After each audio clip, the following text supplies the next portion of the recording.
Hi, friends. Hi, Ruth. I'm speaking for everyone. Part 2. This is part 2. And also this is episode 10, which is really special to me. I don't know why, but I have this thing with even when I was a kid, I remember when I turned 10, I was like, oh shit, double digits. All right. And I feel that way now. It's like, yay, this is a big special moment for me, for us. We made it this far to whoever is watching me, which is around like 100-ish something people. I don't know. That's about as many views as I have. And it doesn't seem like much, but also it's a lot. Yeah, because I don't know. I thought I was just going to have like fucking 20 views at most, maybe 30 friends and family. But I guess I know a lot more people than I thought. Can I share something with you? Please. Absolutely. Thank you. I am just so glad and so thankful that my talk with you was not the least viewed one.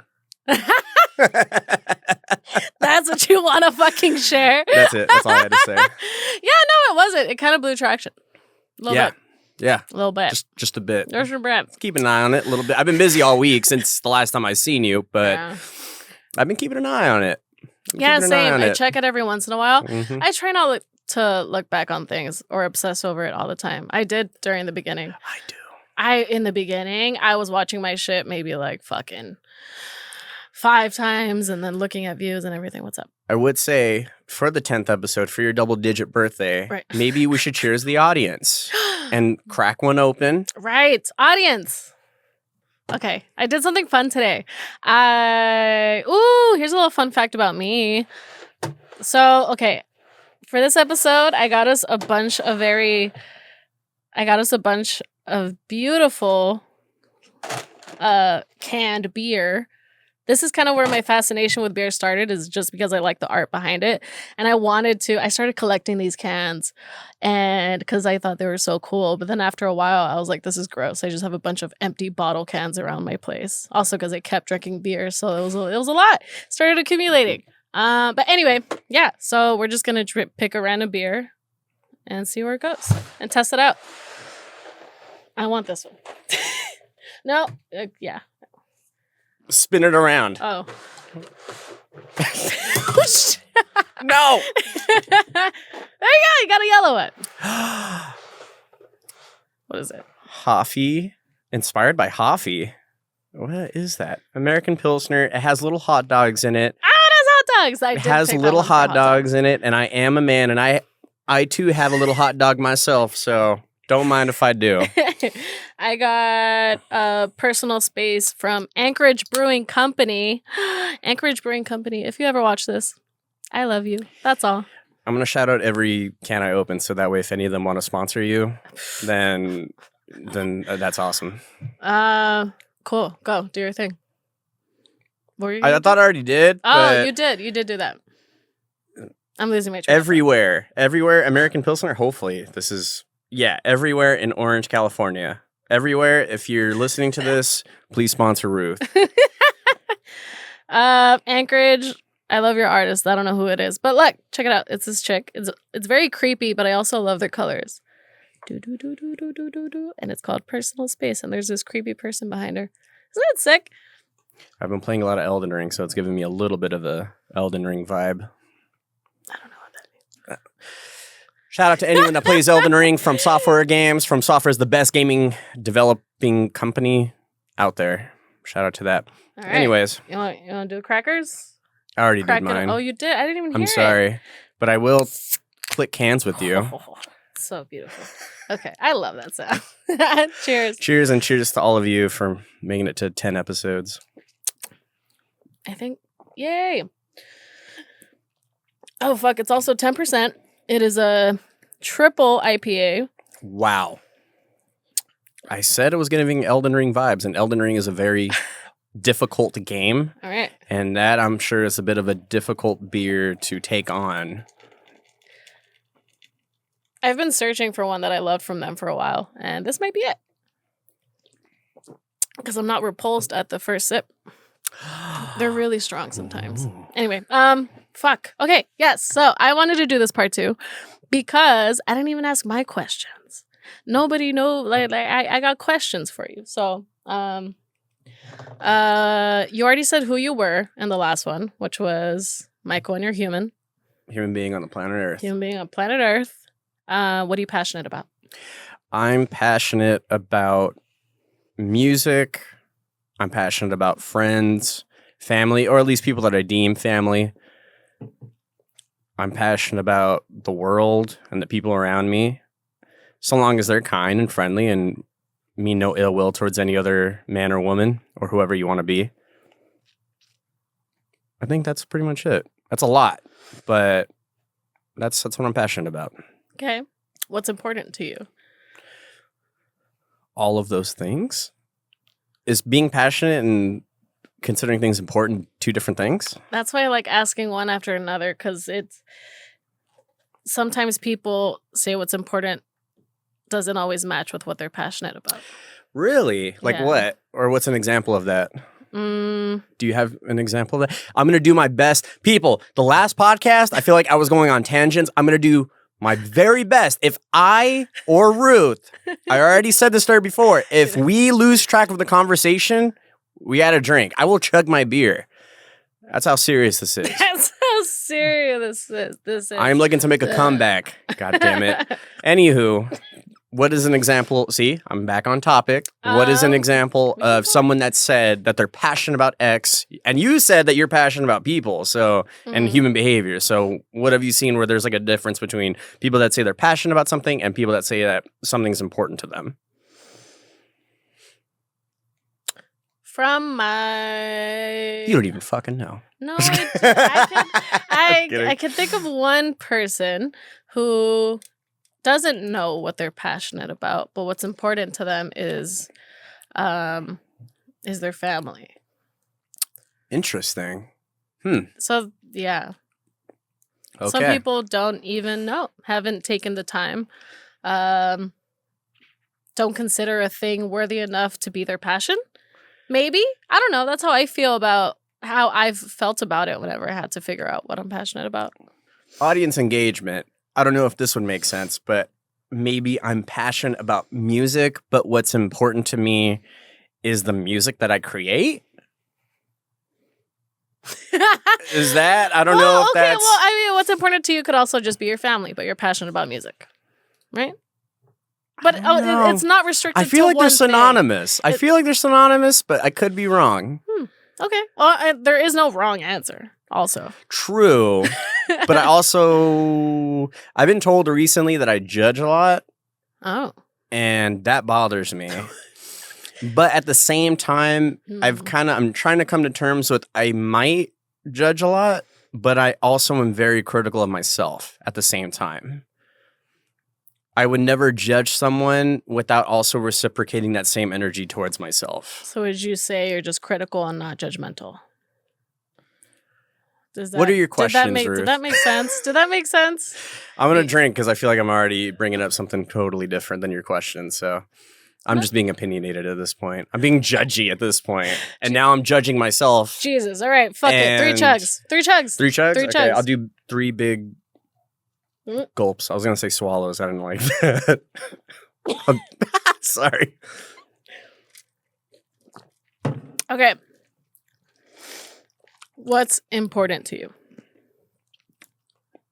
I still think they're synonymous between passionate and what's important to me. But if just for the sake of playing along, not playing along, but I think what's important to me is the music that I create, the work and effort that I put into the world and my friends and again family that I deem family around me, and just everyone's well-being, I guess. Okay.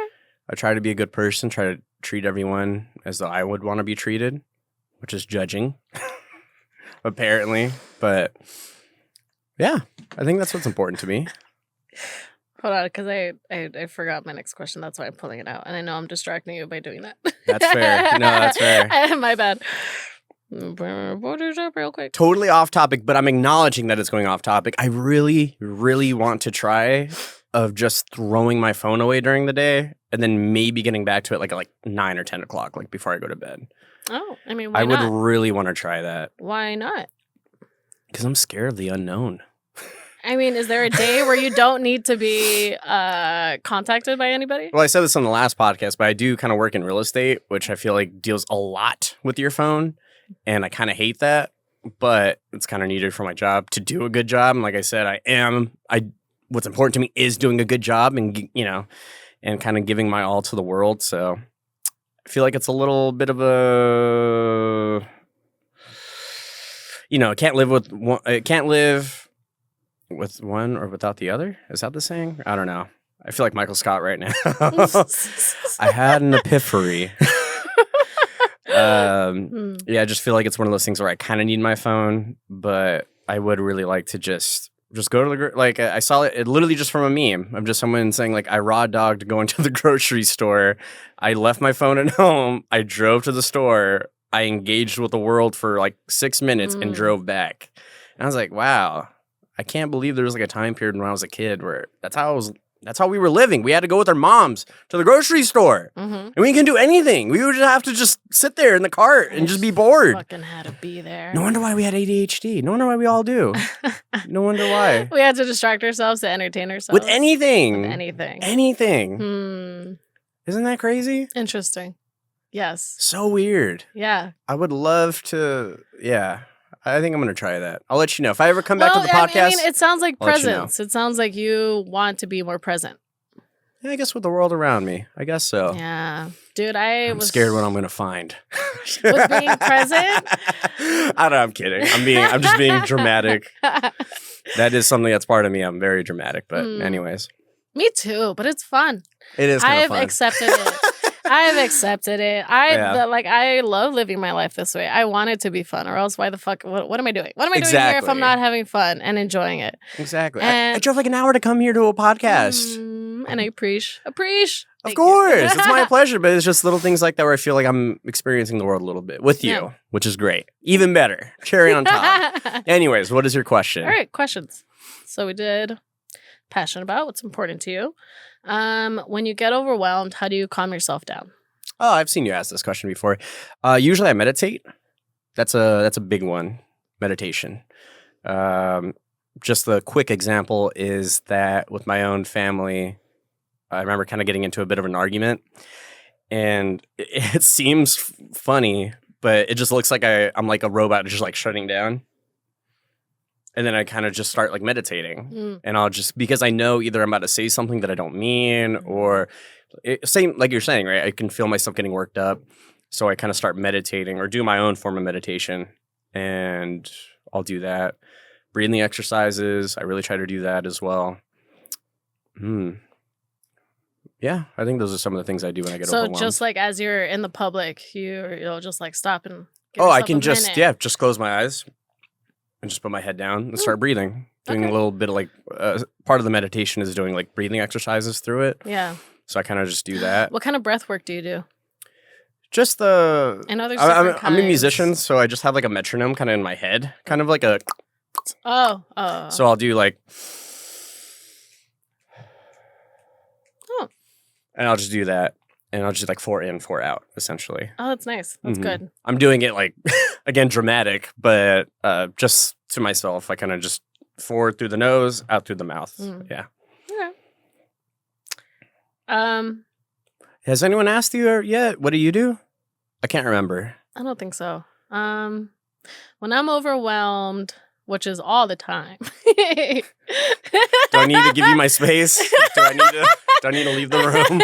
Sorry, Andrea. I'll keep still. Sorry. You fucked it all up. I know.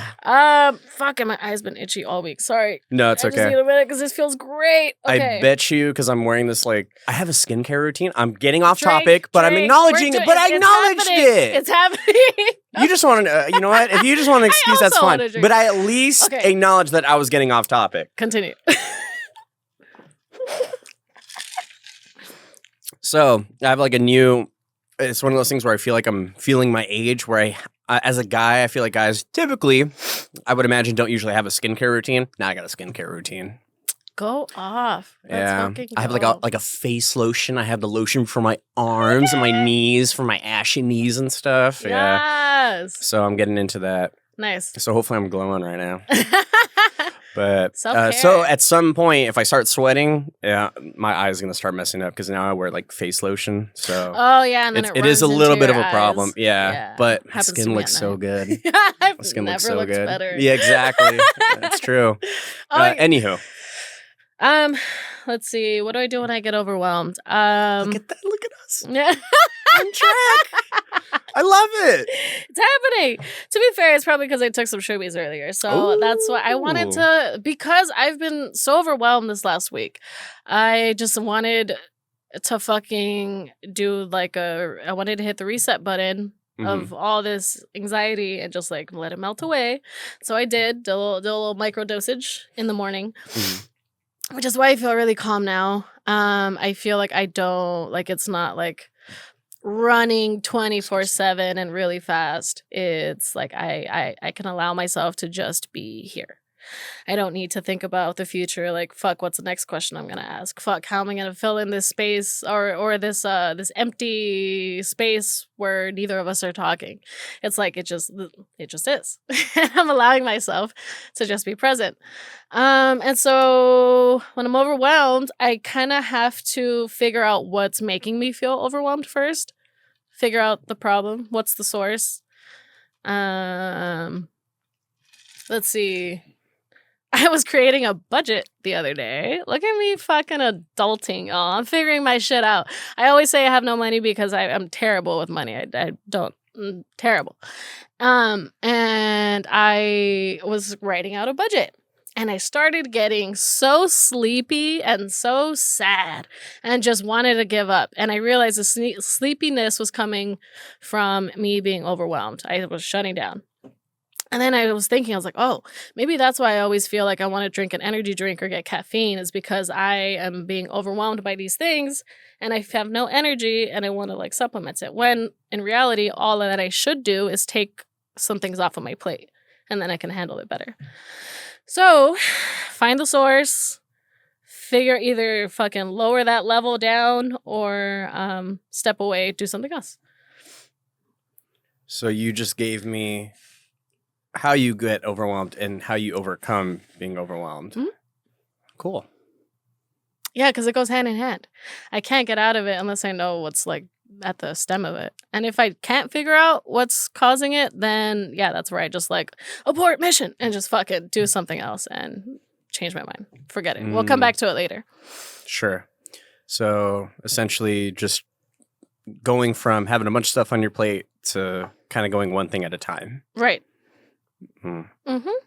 Bite-sized pieces. I would imagine ADHD brain, it's hard to, because for me, even again, watching this podcast again, me and my sister are very much the same, where our mind is going faster than our mouth can keep up. Yeah.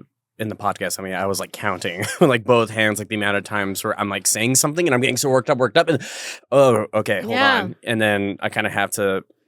Because we're trying to keep up with our thoughts, but that's impossible. Well, for some people, it's not. Well, no, but like people with ADHD. People like myself, undiagnosed, maybe. And my sister, too. We got some more. We got some kinks to roll out, you know? Yeah. But, anywho. There's no kinks. It's no kinks. You know what I realized on the way here is it's... No kinks. I don't know if I agree with that. Let me hear your train of thought. Because it's not a bad thing. Whatever. I'm not saying it's a bad thing. I know. I'm just saying, I look at it as a bad thing. I feel like it's a bad thing when I can't communicate what's going on in my mind. And so... Still not agreeing, but okay. Wait. Let me get there. Sure. So, and so it's like, when I feel that way, then I start to feel bad and all these other things are going on. But it's more like I have to... Like, I'm just a different wiring going on up here. And, fuck, I lost it. Give me a minute. Well, no, I'll drink to that because I lost it. But but I'll get there. I'll get there. Oh, we're getting there. We'll get there. We're getting there. Mm.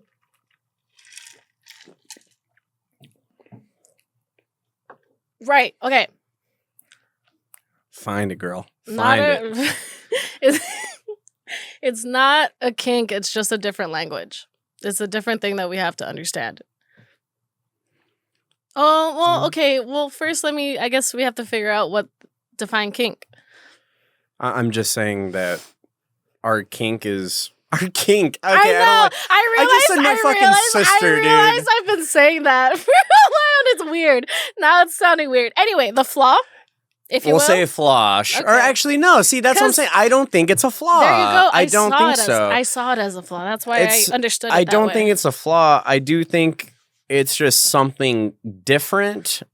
And it would help if we can try to, because I'm saying king is if it's something that's notched, like it's something notched in our brain that we got to smooth out. Gotcha. Because then for me, I'll just start talking, get really passionate, and then I'm like, and then I can't talk. Mm-hmm. And I'm like, what I'm trying to say is, and that's me kind of smoothing out that kink. Gotcha. You know, that's all I'm saying. It's not a bad thing, but it's definitely something that we have to work on Yeah. if we do want to come across as more coherent. That's it. Gotcha. In that case, I agree. I Yeah. agree too. Yeah. I agree with myself. Okay. So now that we're out here, It's very narcissistic. I'm kidding. I'm kidding. Now Yes. that we're out here in the desert, where the fuck did we come from? What was this? What You're was the asking point of this questions. conversation? I forgot. How do we get here? Oh, being overwhelmed.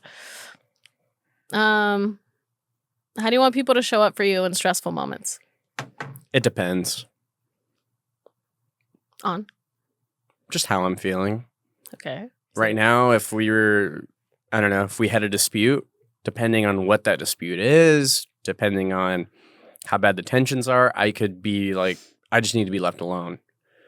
Or depending on, maybe just who the person is, like, no, like we're going to sit here and talk it out. Like we're going to, whatever the case might be. Or if it's work, honestly, work is work. The moment I'm just alone, I'll just meditate or do whatever. But I am very confrontational. But again, if I feel like there's a lot of kinks in my brain, maybe at that moment in time, then maybe I just need some time to myself to kind of smooth them out and get my thoughts in order, figure out what I'm going to say. Because there's been many times in my life where that happens, where either a problem arises and I know exactly how to counter that, or a problem comes up unexpectedly and I don't know how to react, or I don't know how to feel in that moment, because maybe I just might be mad, and then like the next day I'm like, okay, that wasn't really that bad, whatever the case may be. It just depends. So you think? It really depends. Okay. Depends what the issue is. But for the most part, you would like space. No, I'm in just giving you an order example. I have no idea how I'm going to react, No, I know. or what but, I like, need for in that moment. So you can need different things. Well, like how my nephew said he wants kind of people, not wants, but like would appreciate people to ask him, hey, are you doing okay? As to where my other cousin was like, no, leave me. I will talk to you when I am ready.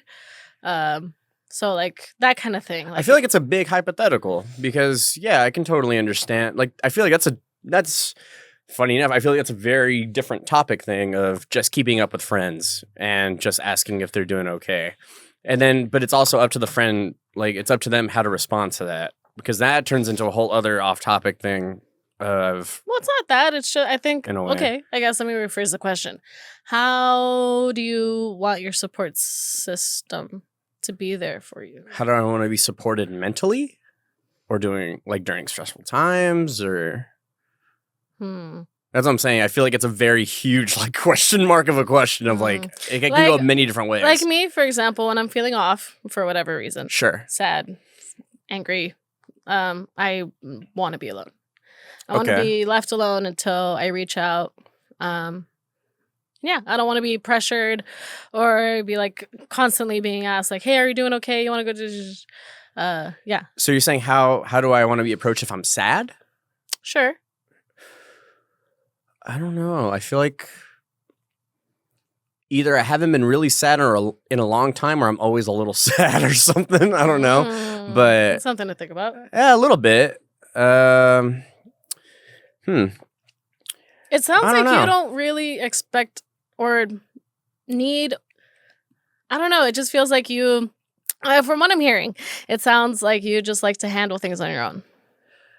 I do, but I also acknowledge that I can't do it all on my own. Mm-hmm. Do you ask for help when you need it? Yeah, absolutely. Oh, that's Absolutely, I do.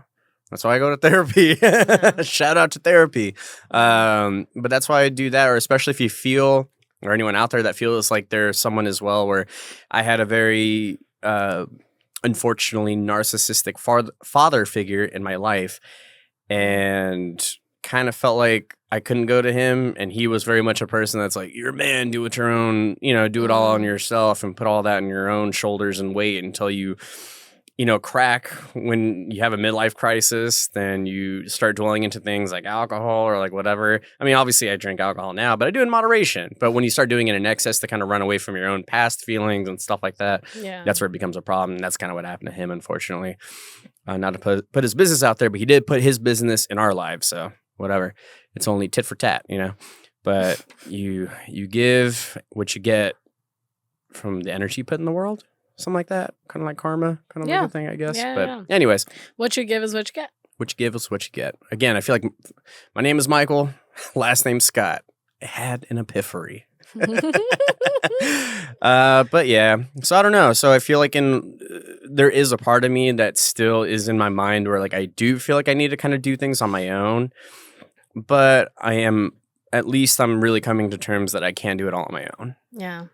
I literally have a whole song that I made about how you need friends. You need someone, whether it be romantically or not, just someone to kind of be like, hey, man, you get me like no one else does. I need help, Yeah. You need someone like that in your life, for sure. You can't do it all on your own. You need a community. You need your team. Sure. Yeah. Or a person. Even just one person can make a huge difference in your life. Yeah. Hi, friends. I'm your person if you don't have a person. I had, on topic, off topic, I was doing a tour, again, working real estate. I was doing a tour for someone, and I always say the same thing. I'm like, hey, or once I show them the unit, you are more than welcome to take pictures, videos, FaceTime people, whatever. And I don't think I said this in the last podcast, but she was like, oh, like, who am I going to FaceTime? Who cares about me? And I legit had to stop and change my demeanor. Like, don't say that. Mm-hmm.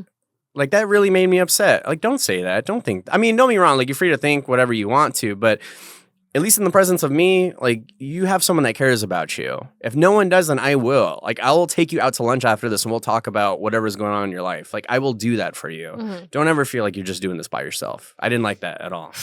I did not like that. Words have so much power, which is why we have to like change the way that we think and say things.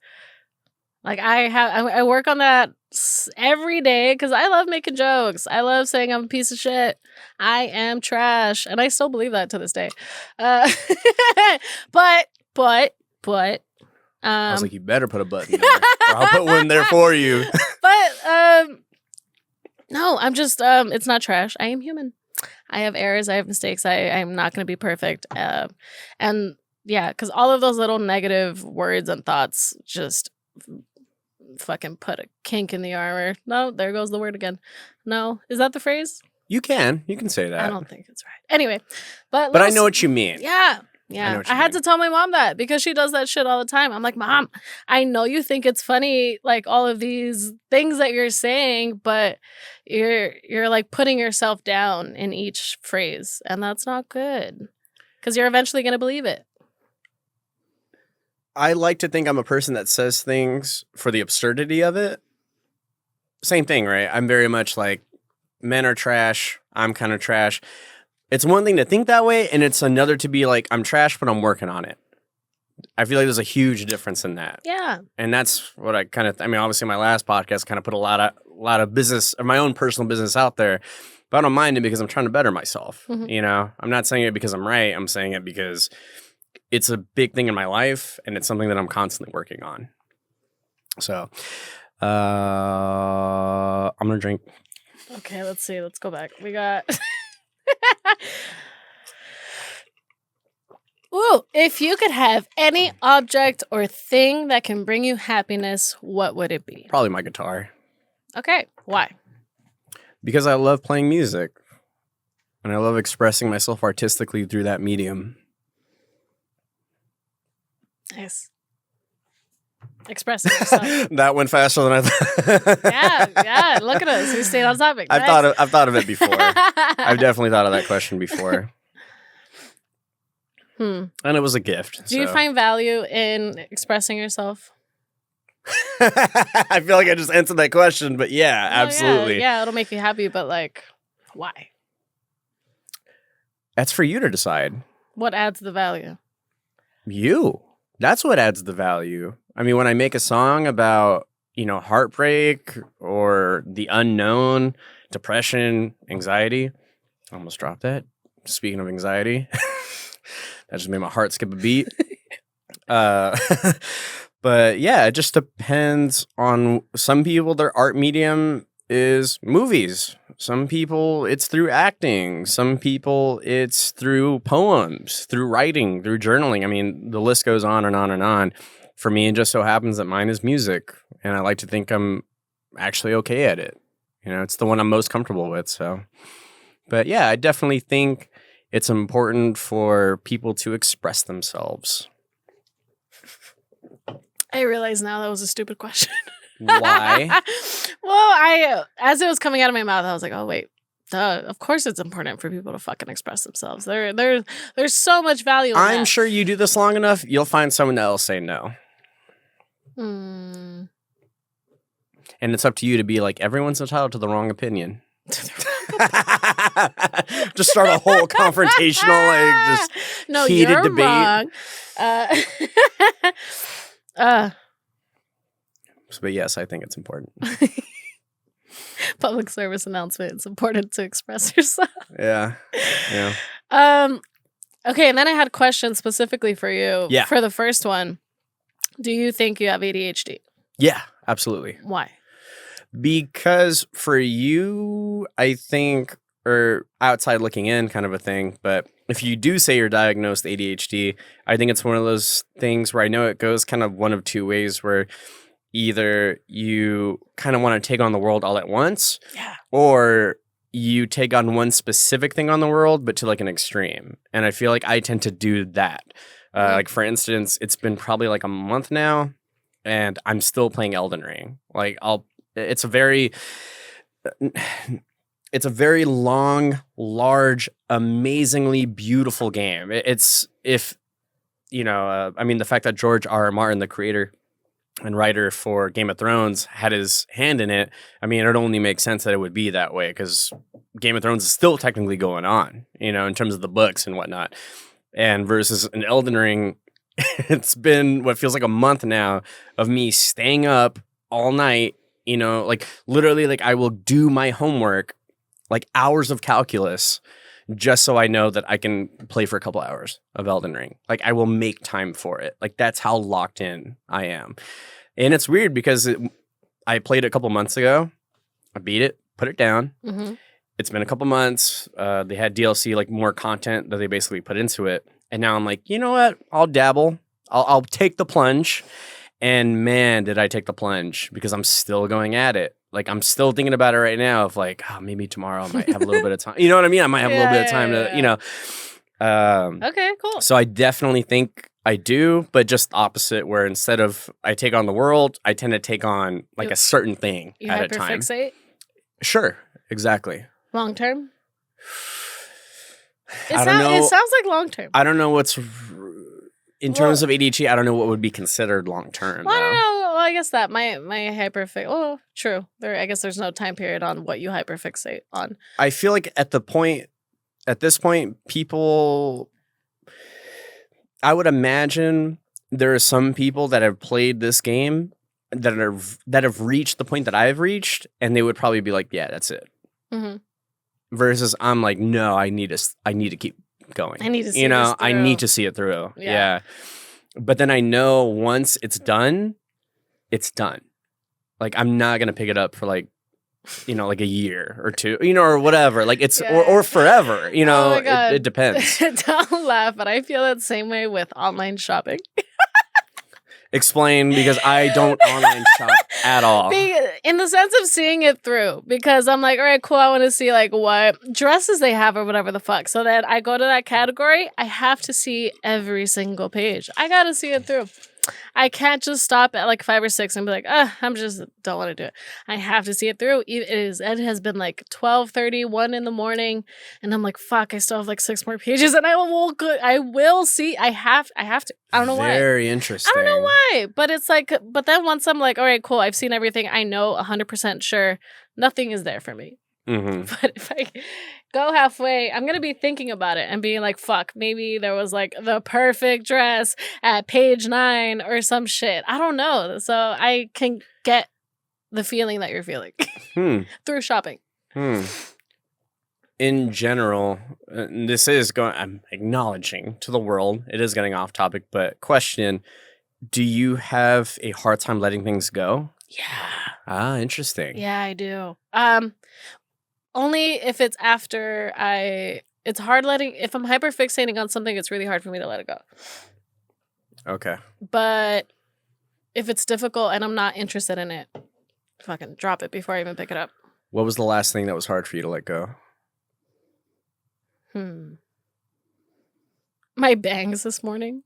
Okay. Remember? That's fair. I texted you. I texted Michael. I was like, oh man, I didn't go to my first thing. I took some shrooms and hyperfixated on my bangs, which was fucking true. I was in the mirror for like 45 minutes to an hour. Should have been like 15 minutes or some shit, but no, I was just like, fuck, no. And I could not stop doing it. I couldn't just say fuck it in that moment. I really couldn't, because then I wouldn't be comfortable. It still would have been in me. Is that you saying no, or is it the shroom saying no? I'm not big on shrooms, so I don't know if that like...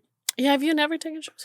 Like I have, like I've taken like a very, very small portion of like a chocolate or something like that. And I do, even at that, I was like, okay, I can get this, or at least like, especially when people are like, take shrooms in your nature and stuff like that. And I did in that instance. And I was like, okay, I get it. I totally get why this works, or why this is cool, but...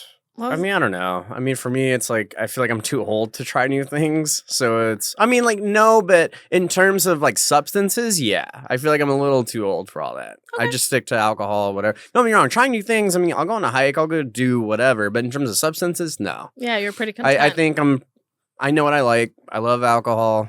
I hate to say that out loud, but I do. I do enjoy like a good beer. Like right now it's hot as shit.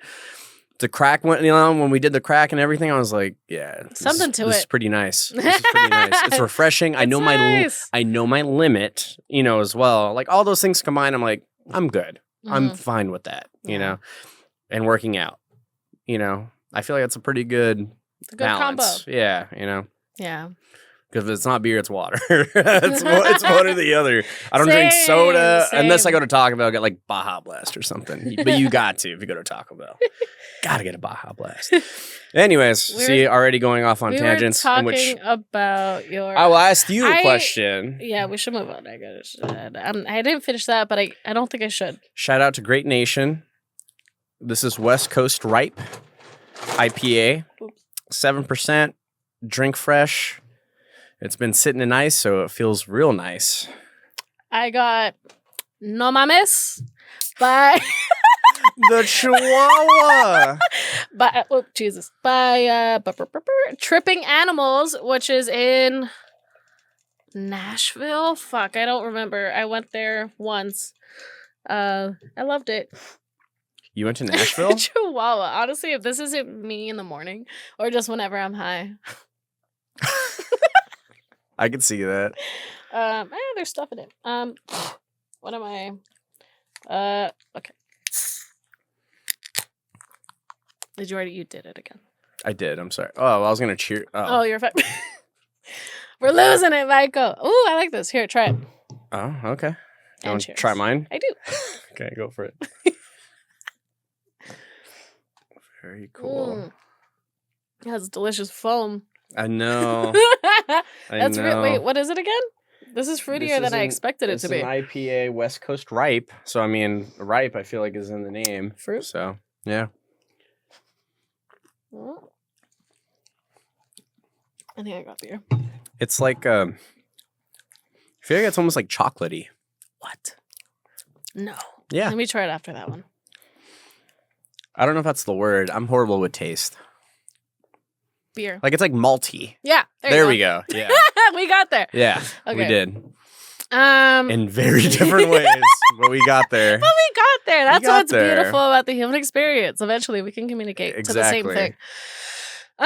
Yeah. I was asking you about your ADHD. You did, and then I turned it into what was the last thing that you that was hard for you to to let go of. There- Oh fuck. And you know what? You know what the biggest thing is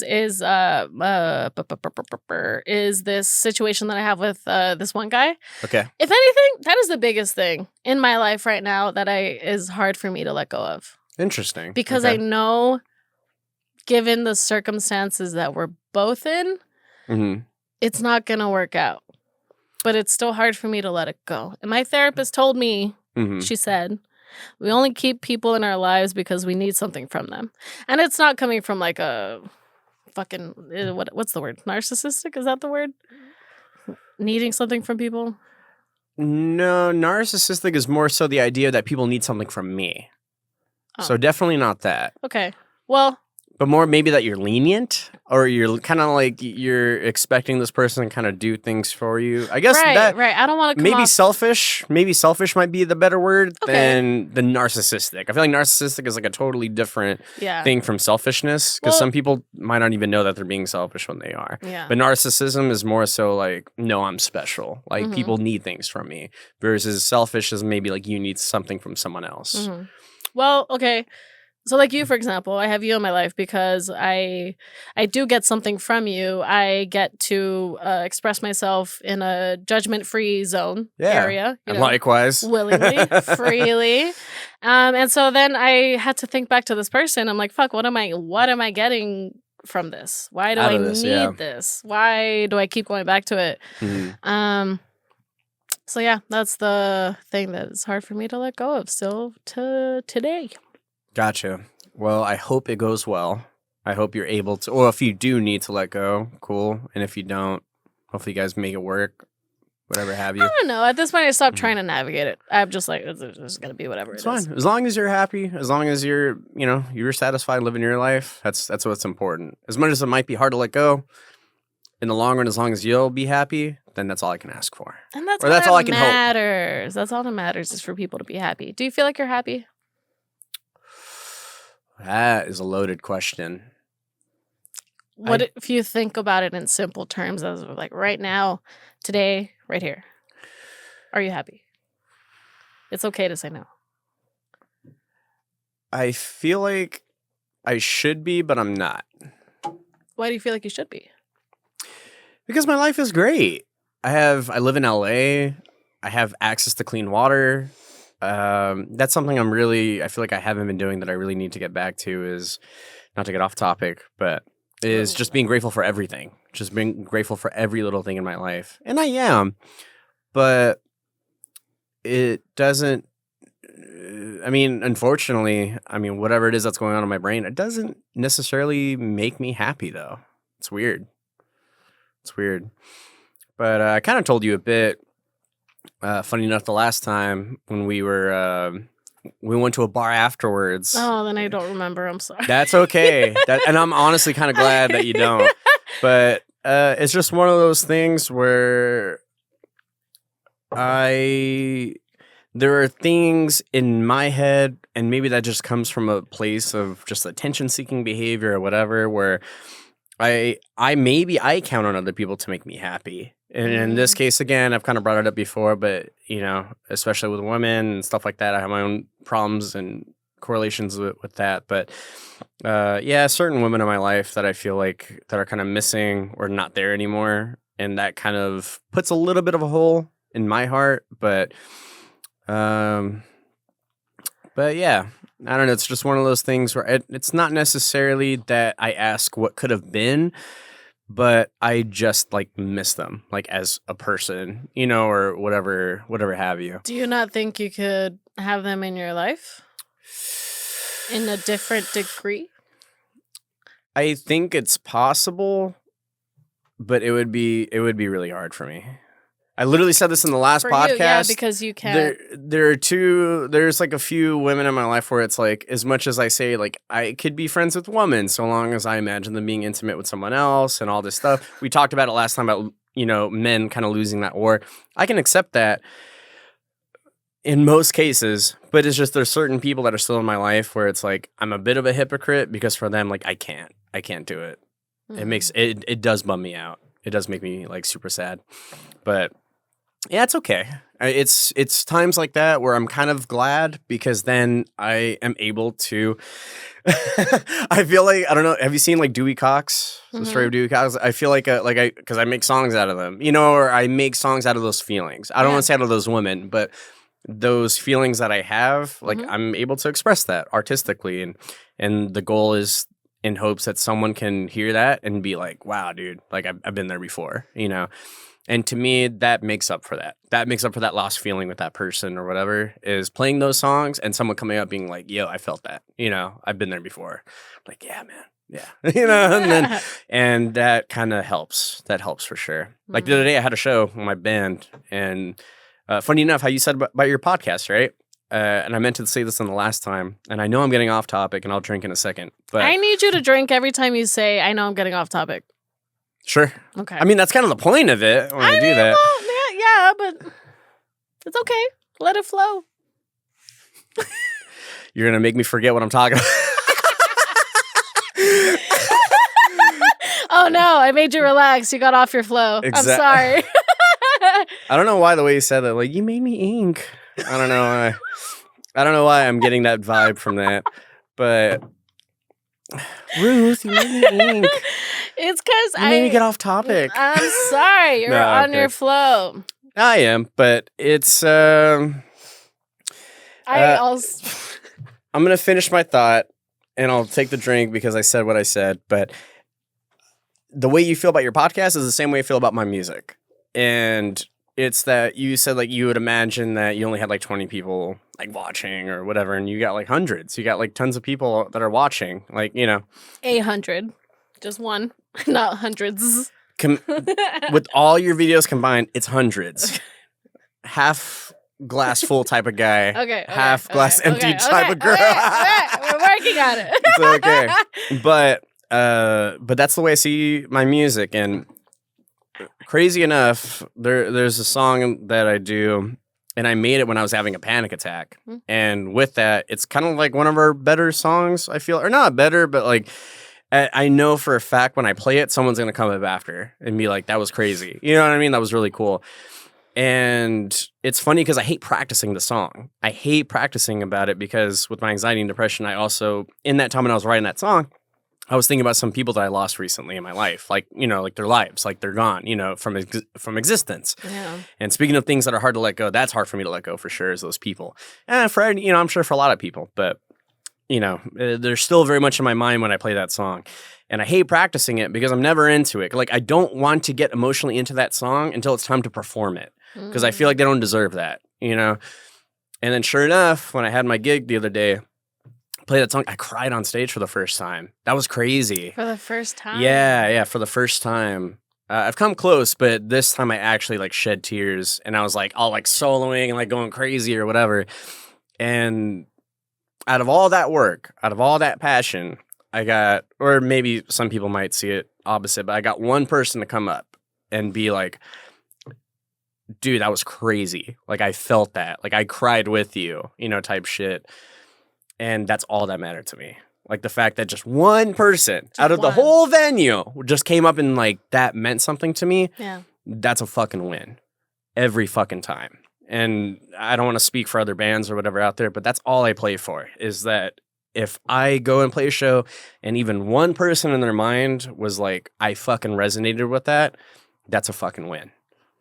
That is me fucking bringing energy into the world, That's it. My good deed for the day. It's channeling this human experience, Yeah, in the most rawest, purest fucking way that I can. And people can connect with that and, emotionally and all that stuff. Yeah. All that. Fuck yeah. I know that. Nothing no drug or alcohol or anything can make you feel as good as that feeling. As somebody saying, "Hey, I heard what you did," and it really hit me. I'm sorry, it just felt funny, like, for you to say that as I'm, like, drinking my beer.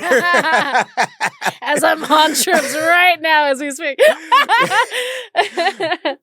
Actually, I will say, I mean, I think I said this in the past podcast, but alcohol does help a little bit with helping you find that place, you know? Because maybe you might be sober and just like, you know, hearing this band or whatever play, get a little something in you. And then you're like, oh, shit. It's that wall. It's that either anxiety or whatever the fuck where you don't want to let yourself feel that way, I guess. Or I don't just know. be it's like fucking Mr. Krabs when he doesn't have his shell. We don't want to be vulnerable. I'm naked. I don't have my shell.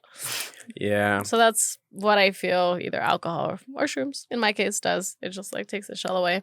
Right. And then we feel okay with it. We feel safe. Anyway. Cool. I keep going back to the shrooms topic because you know what? I endorse it. Anyway. So speaking of me, take a drink every time you mention shrooms. Heard, Kidding. chef. Kidding. What gives you motivation? Ooh. I feel like I just said it, but yeah, what keeps me motivated is it depends on different things in my life. I mean, with just keeping it going in general, it's just my friends and like the people that I see, people that, you know, matter to me, family, or people that I deem family. They definitely keep me going.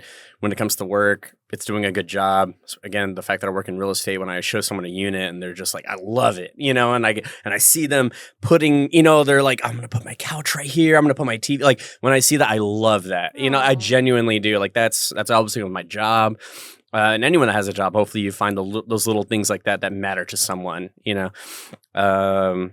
With music, I just kind of told you. I mean, there's so many fucking times where I just want to stop and quit and just, you know, I'll just focus on my own thing. Fuck making more music. Fuck going to practice. Fuck all this. Like, just keep doing my life. I'm not getting famous. I'm not doing any of this stuff. But yeah, this last show and then just having someone come up, you know, I'm like, fuck me. You know, like, I got to keep going. You know, I got to keep doing this shit because people, you know, resonate with it. I feel like it's a lot to do with just my interactions with people. With motivation, that's like my biggest thing. To kind of counter your question, are you the type of person that like work or anything involving in your mind what's work? Do you need to be around other people to help you be motivated to do what you need to do, or can you like be home and like be on top, like be disciplined enough to like get your stuff done that you need to do? Oh, it definitely helps when I have an outside factor coming into my world. Okay. But then I'm motivated by shame. I don't want the only example I can think of is like my room being messy and everything, or my whole place, unless I have an outside factor of like somebody coming over or something. I'm like, fuck, all right, I gotta clean, gotta hide.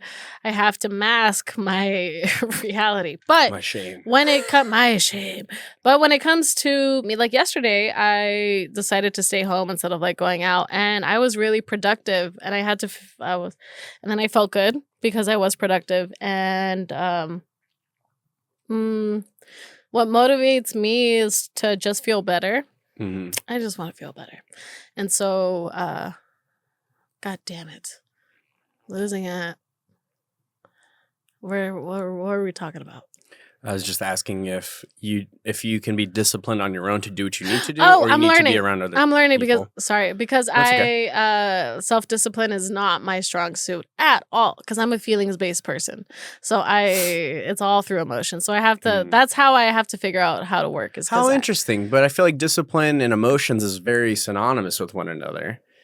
It is kind of that shame. I feel like I'm being punished when I'm disciplining myself. So that's why I say I need to feel good about doing something. How interesting. Yeah. How interesting how people think. Mm-hmm. I don't think that way at all. But I mean, for me, it's the gym. Like, I mean, for anyone out there of why I'm even in just a tank top right now than an actual shirt is because I literally... You know, speaking of discipline, because I've been going to the gym like really, really consistently. for me, it's just one of those things when I prioritize, maybe that's ADHD thing, but when I prioritize so much to the point where I'm like, oh man, like, I got this podcast to do. We're doing it at earlier time. Oh, maybe I can make the gym. Like I super, super prioritize. And I did. I made it to the gym. I still ran. I still, got to weightlift for a bit. And it wasn't as long as I wanted to, but I still got it done. Mm-hmm. And to me, I'm not punishing myself for that. It's one of those things where I don't want to. If it was up to me, I'd go to fucking Taco Bell every day and get my fucking grilled cheese burrito with extra nacho cheese, with onions added on, no fucking sour cream, whatever. I would do that all day, every day. And maybe I can, but I got to make it to the gym first, at least. I got to do it because my physical health is important and I'm getting older. So for me, I'm prioritizing that in my life right now. Yeah. But it's a form of discipline for sure. Because again, I don't want to go. It's not like I'm getting a sick pump and like all this stuff and I'm happy. No, the whole time I'm there, I'm like, fuck, why the fuck am I doing this? Like why? Why am I here? I could have just fucking got some drinks at the bar, waited for Ruth to do the podcast. But no, I was like, you know what? Because I know when I finish and when when I'm done, I will feel accomplished. And for me, especially when I'm, obviously, I feel like I've been saying it this whole time, but when I'm around other people, that inspires me. That motivates me. When I look around and I see, these 70-year-old dudes breaking their fucking back, lifting weights horribly, maybe not with good form, it's okay. It's still, I'm like, even if he's doing it with bad form, he's fucking trying, and little things like that, or I'll see someone that's like fucking like 15, dude, and looking lean and looking good. I'm like, dude, fuck yeah. Like things like that. When I see those people, like that gets me going. But I'm just talking about the gym. I don't mean to sound like a fucking gym rat, whatever. But no, but like when it comes to work, when it comes to any of those things, like it's more of the people around me and seeing whether I'm motivating them and they're motivating me, like that kind of back and forth energy. That's what keeps me going for sure. I feel like in general, in life. Yeah. Because life is fucking hard, man. Even just to life, you need motivation, So you got to take whatever you can and find it, That's what I'm saying. It's just to find motivation every single fucking day it's different every time. There's never a single answer of like what gets you motivated or what gets me motivated, at least. Right. Yeah. Yeah. But that was my question to you. What was it?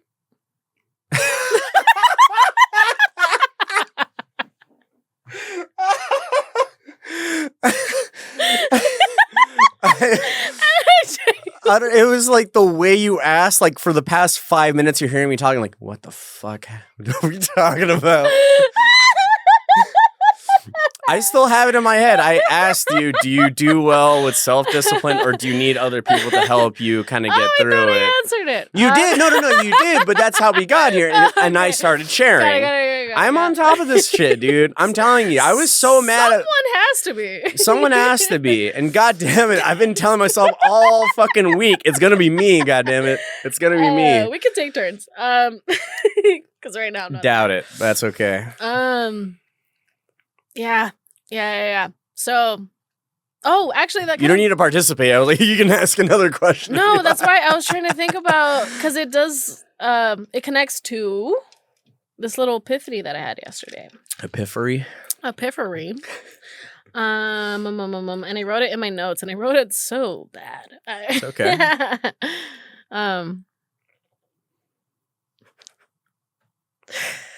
It's just some of the notes I read are so stupid. It's okay. I'm looking at them. Speaking of judging, I'm judging your iPhone right now because you need a case on that bad boy. Listen, I went to Vegas and it still works. So we're going to ride this bitch out. Do not tell me you cracked that shit from Vegas. No. Oh, so but it's been like that before. Worse at Vegas. Okay. It fell in a puddle of liquid, and I think it was alcohol. I really hope it was.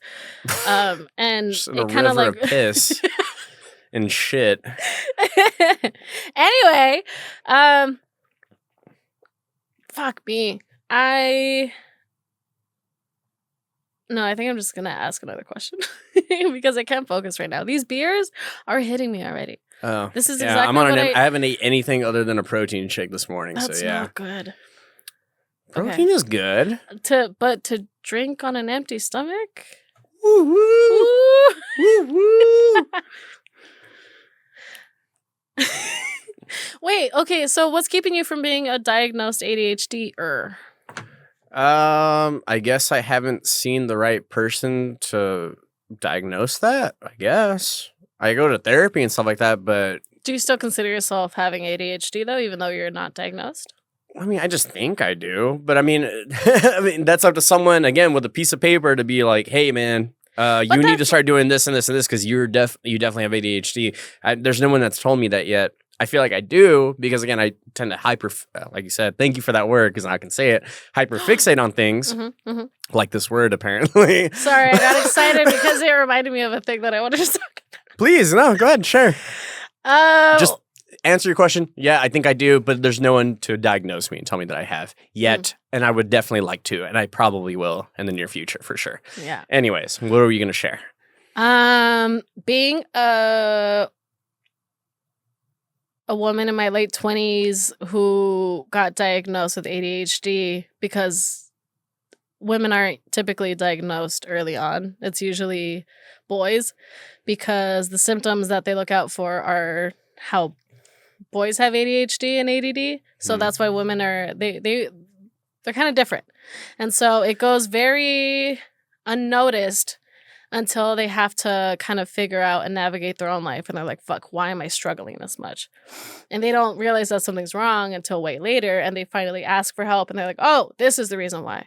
But because where did I see? I read it somewhere where boys, they're more like physical and kind of like their energy is exerted out in, the kid that can't stop moving or whatever. But as to where girls, it's more in their head. Mm-hmm. And that's why it kind of goes unnoticed and undiagnosed. And so, anyway, my epiphany was that being diagnosed now, I'm finding it's like I'm kind of reintroducing myself to these feelings that I've always had, but putting a name to them. So it's kind of like Inside Out, where these feelings are like, where it's like, oh, I feel stuck and I'm not doing anything. And I'm like, oh, that's rumination. Hi, nice to meet you. I heard about you. I don't like you. But cool, that's you. Another thing would be, why am I stuck inside of my car outside of a grocery store? I know that I have to do this thing. What am I thinking about? Oh, this is anxiety. You're keeping me from doing this thing because I'm overthinking everything. And so now that I'm like putting names to all these different things, I'm like learning what causes it. Same thing. What's the cause and how to get out? Okay. So that's been my journey being in my late 20s with recently diagnosed ADHD is like a rediscovery of myself. Redefining myself. By defining these redefining these feelings in your head, essentially. Yeah. Cool. I forgot where I was going to go with that. Oh, yeah, because you learn that term. So once you learn the term, this is my head all the time. I go on a thought, it goes away, and then it comes back. Me too. I'm just forcing myself to like, you know what I mean? Honestly, it's not fair for you to keep up with my jumping around brain. No, that's okay. Again, like, when I feel like me and like asking this, like, when was the last time like, you worked out and stuff like that? Oh, Like, fuck. Honestly, that's been a while. That hasn't been on my priority list. I would consider it. I know, because it helps. That's what I'm saying. Like, I feel like that's why, at least I hope, maybe the audience is like, yeah, fuck off. You're still going on tangents. But I feel like I'm doing at least a better job this time because, yeah, like going to the gym, going on a run, doing all these things, like it's helping. Like it's helping keeping my brain just in check. Mm-hmm. Yeah. Yeah. It exerts the energy. Like you spend it somewhere else. Yeah, exactly. Yeah. And now my brain is kind of just, we're drinking beer. Actually, we're sitting at an appropriate distance from the mic so Andrew doesn't get mad. We're good. We're good. We're fine. We're good. We're good. Still thinking about you, buddy.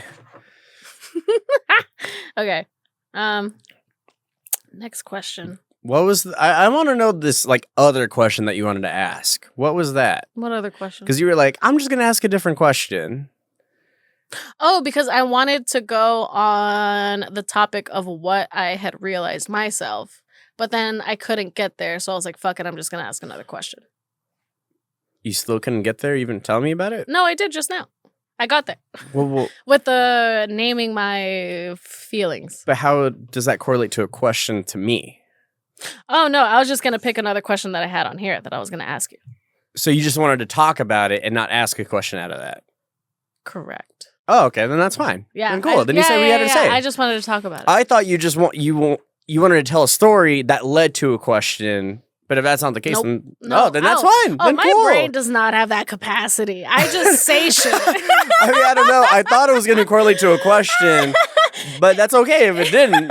As long as you got to tell the audience what was going on in your head. And you know what? How about this? I'll share something, an epiphany of mine before you go into your question, because we still have a whole ass hour.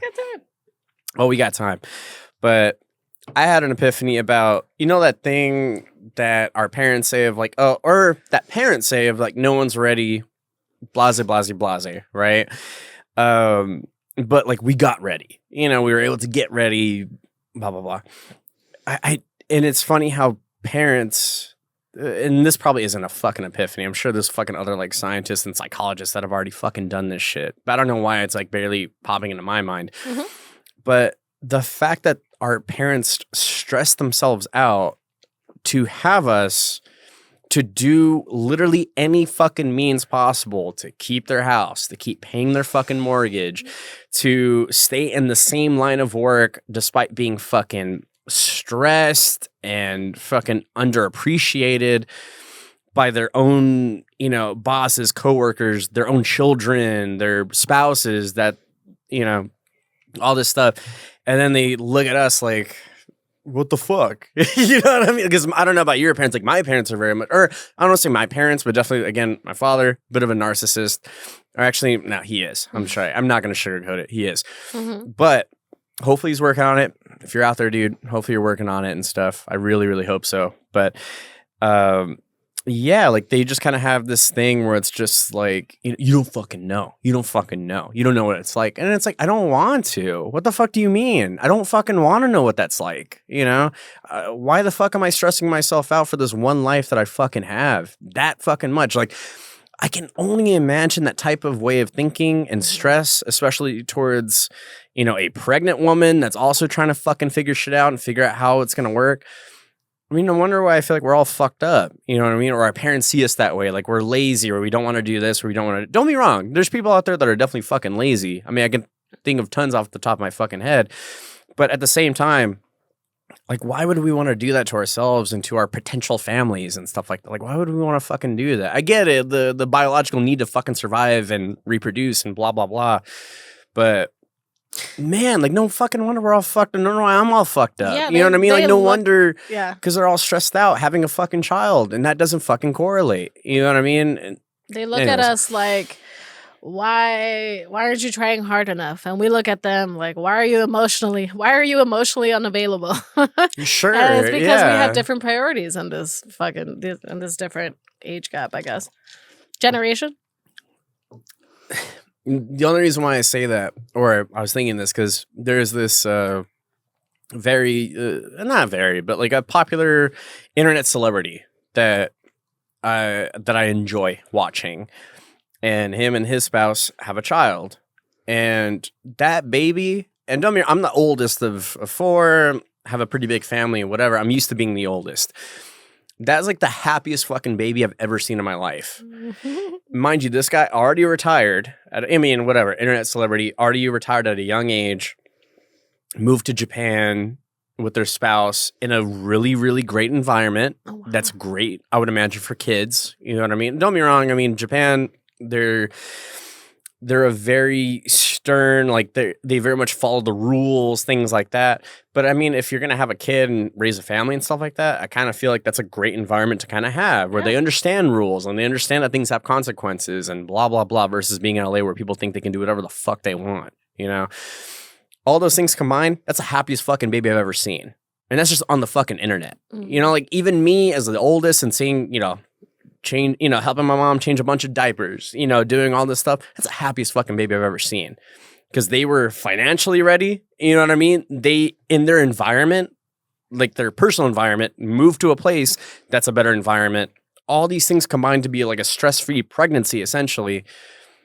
And boom, you have a fucking healthy family. You know what I mean? Or I mean, I don't want to speak for them, whatever. I get it. Don't trust everything that you see on the internet, things behind the doors, whatever. But it's like they broadcast everything that they do. You know what I mean? Like they're going surfing, they're going this, or they're working, or they're going rock climbing, like things like that. Like they're always just doing good shit that's good for them, in a good environment. So it's just like, dude, like, don't get me wrong. No one's situation is going to be perfect. But it's like, I'm nowhere, again, not to bring up the past, but it's like, I'm nowhere fucking near ready for any of that. I would like to be, my professor once told me that you're never going to be ready to have a kid, but you definitely can be financially and environmentally ready. And I feel like not enough people fucking, take that into consideration. Yeah. But that's just me. I'm sure there's a bunch of parents that are fucking... You know what I mean? Just like, fuck you. You know what I mean? You don't know what it's like, whatever. But it's like, I don't want to. I don't want to know what it's like. At least not yet, But yeah, it's just one of those things where I get tired of fucking people saying that shit. Just like, what the fuck is wrong with this generation? Whatever. But it's like, dude, like you guys fucking, like, you guys had all this shit and stressed yourselves out. And now during, stressing yourself out during a pregnancy, it's going to fuck up your kid. Have you talked to your parents about how it affected you? No, I wouldn't dare. Well, for one, my father's a narcissist, so anything that I say is gonna go. Have you tried fucking... beforehand? It's one of those things where I've tried so many fucking things with that man that it's like, why fucking bother? Like, and it's weird because like I feel like I sound harsh, but I'm probably the one that treats him most like a fucking human being compared to like any of my other siblings. No offense to them, no offense to whatever, but it's like I'm not sending this dude like hate messages, and saying how like you ruined this family or like blah blah blah. But I'm just like, yeah, you kind of did fuck up, man, and you just won't. You're too narcissistic to fucking admit it or take the right steps to making a better relationship with your family. There's tons of ways, and I've told him, but again, narcissism, it just goes over their head. And it's just, you know what I mean? What they do is gospel. What they do is dogma. It's the right way. If it's not their way, then it's not the right way. It's a horrible way to fucking think. Or at least, I don't know, personally, I think it's not the right way to think. You should be open to other people's feedback and blah, blah, blah, blah, blah. Whatever. Do you feel like your parents were financially ready or environmentally? Hell fucking no. Or environmentally ready? Hell fucking no. Why? Because they moved, or essentially, I mean, they had me at a house that was essentially kind of like inherited to them. And even at that, I mean... Oh, that must have been a big help, though. No. To a sentence? No, because they take out a second mortgage to renovate the place, which I understand, but also... I've literally just taking one personal finance class was enough for me to be like, that was a really, really dumb decision. You guys were literally about to pay off the house and you should have just kept it that way. If you can't afford renovating the house, then don't fucking do that. I get it. Decisions were made, all that stuff. I mean, that's why it's kind of like, I mean, what am I going to do? Am I really going to talk about this stuff and just sound like an asshole for, for half an hour telling them about all the things that they've done wrong? I mean, no, but I do think education goes a long way when it comes to having families, to starting families, and even thinking about having a fucking family.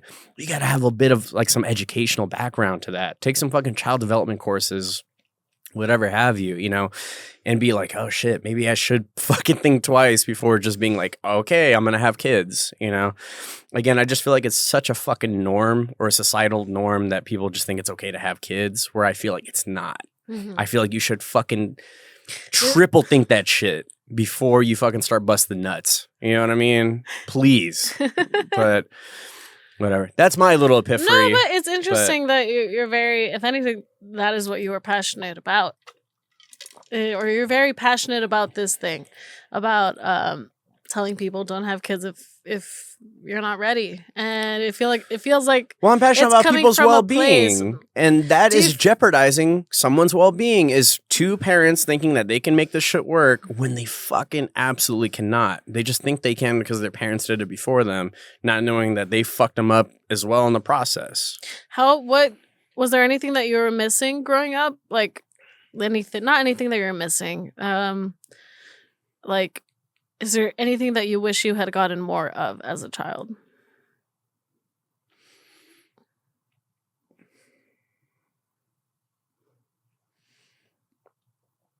I don't know. I really don't. I feel like my childhood actually wasn't too bad. It's just one of those things. Like, it wasn't until I got older that a lot of lies were kind of said. I just kind of wish that parents were more vocal in that they're wrong, that they don't have the shit figured out. You know what I mean? And I get it, because like there's like the whole Dave Chappelle thing. It's like, what am I gonna do? Am I gonna tell my kids like, motherfucker, I am late on the rent, motherfucker, I am scared. All right, go ahead and have a good day. Whatever. Again, my brain's already fucking working too fast for my fucking mouth to keep up. But You're good. Take a breather. Small breath. It's fine. Actually, yeah, I already know what you're about to I say. have to pee. I'm sorry. Go. I'll be fast. Listen. No, man, take your time. It's fine. I feel like I was good at talking to the audience last time. But anyway, so it's like, what are you really going to do? Are you really just going to tell your kids, like, hey, man, like, I'm fucking up on the rent, whatever? I'm not saying you got to do all that, but it's just the matter of just letting it known that you're, maybe you said the wrong thing. Maybe you didn't mean for something to come across a certain way or whatever. Because I feel like, especially with my parents, that was never the case. Like, they would say some outlandish, hurtful, dumb shit and would not admit that they were wrong. They just kind of fucking go knock on your door hoping that you're feeling better, by the time, but it's been like 3 hours since you guys argued or whatever, and you've been in your room fucking crying or reading a fucking book, like whatever, especially me being a 90s kid, like, just finding a way to fucking kill time and thinking about the dumb shit that your parents did. And then they just come in like, knock, knock, knock. Oh, dinner's ready, whatever.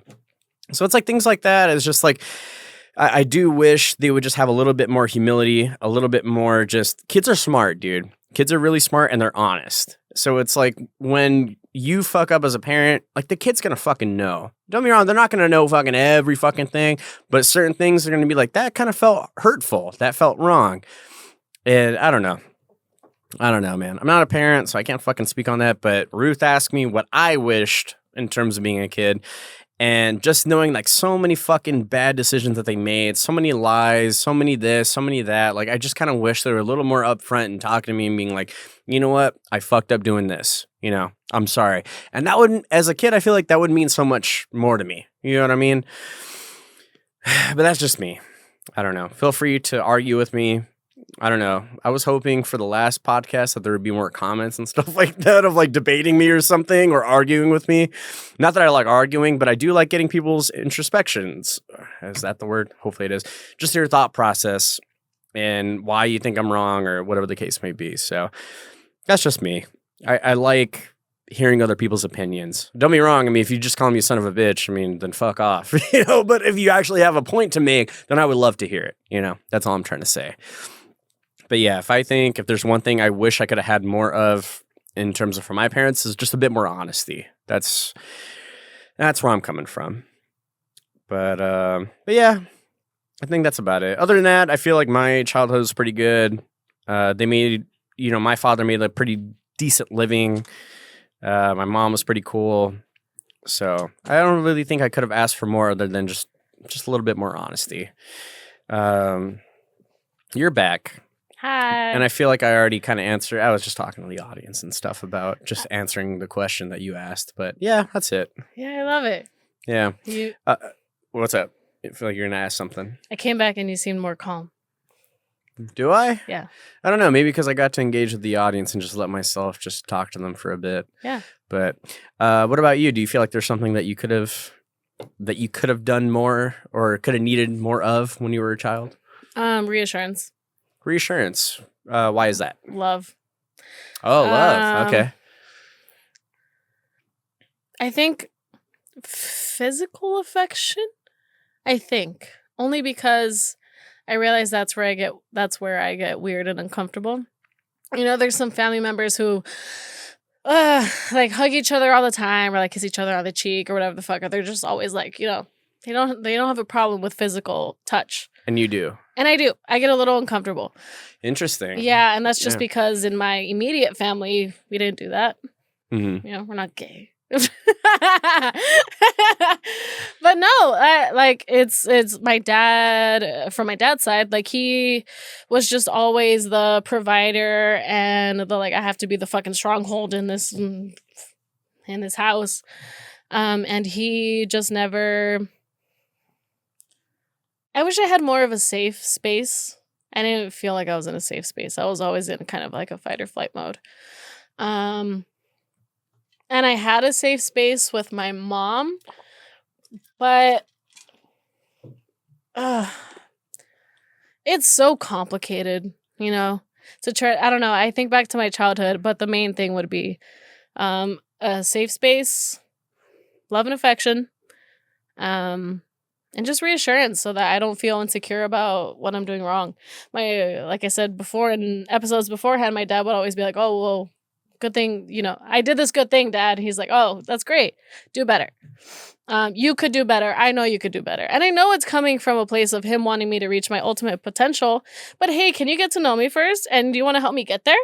Instead of just like instead of judging me, if anything, I wish my dad, even to this day, would want to try to understand his daughters or his Yeah. family in general. Yeah. Anyone, even his brothers. I wish there was more of a want for understanding instead of to be right. Yeah. Yeah, I can get. That's where I feel like I've kept saying it during the podcast, but that's why I say the people that I deem family, because there's certain friends that I have. Even saying right now friends is like kind of makes me cringe because they're family to me. I acknowledge that role models come in different shapes and sizes. There's Mhm. people out there, I'm fucking sure, dude. People that are watching this podcast right now, like my parents are not fucking role models. You know what I mean? They had to find their role models through friends, through other people, through school, through, just networking, whatever the case may be, or maybe like a good boss, even that can be, like a big thing, especially my time in the army. I mean, like you find some like really good fucking leaders and you also find some shitty ones, but that's the thing of life is kind of balancing it out and kind of figuring out like, don't be wrong, I'll always respect, even it's funny because I'm saying my father, he's my stepfather, but I have enough respect for him to not exactly call him that, I call him stepdad or whatever the fuck, but because it's like it takes him, I do think it, like Steven said in another podcast, I do think it definitely takes a man to kind of sack up and become a father, but you can also fuck up along the way, and you can definitely fucking burn bridges and tear your relationship apart with your children and stuff like that. I mean, you might be a good father maybe for a couple of years, and then out of nowhere, maybe you just kind of start having a fucking crisis and then things start crumbling away. That definitely happens. That's what's happening to my fucking father. But, I do appreciate some of those years where, I'm sure he was doing everything he can to put food on the table and stuff like that. I do appreciate all those things, but he definitely wasn't a good role model. You know what I mean? And I have to seek that elsewhere, and find my other friends that were like, no, you can just be who you want to be.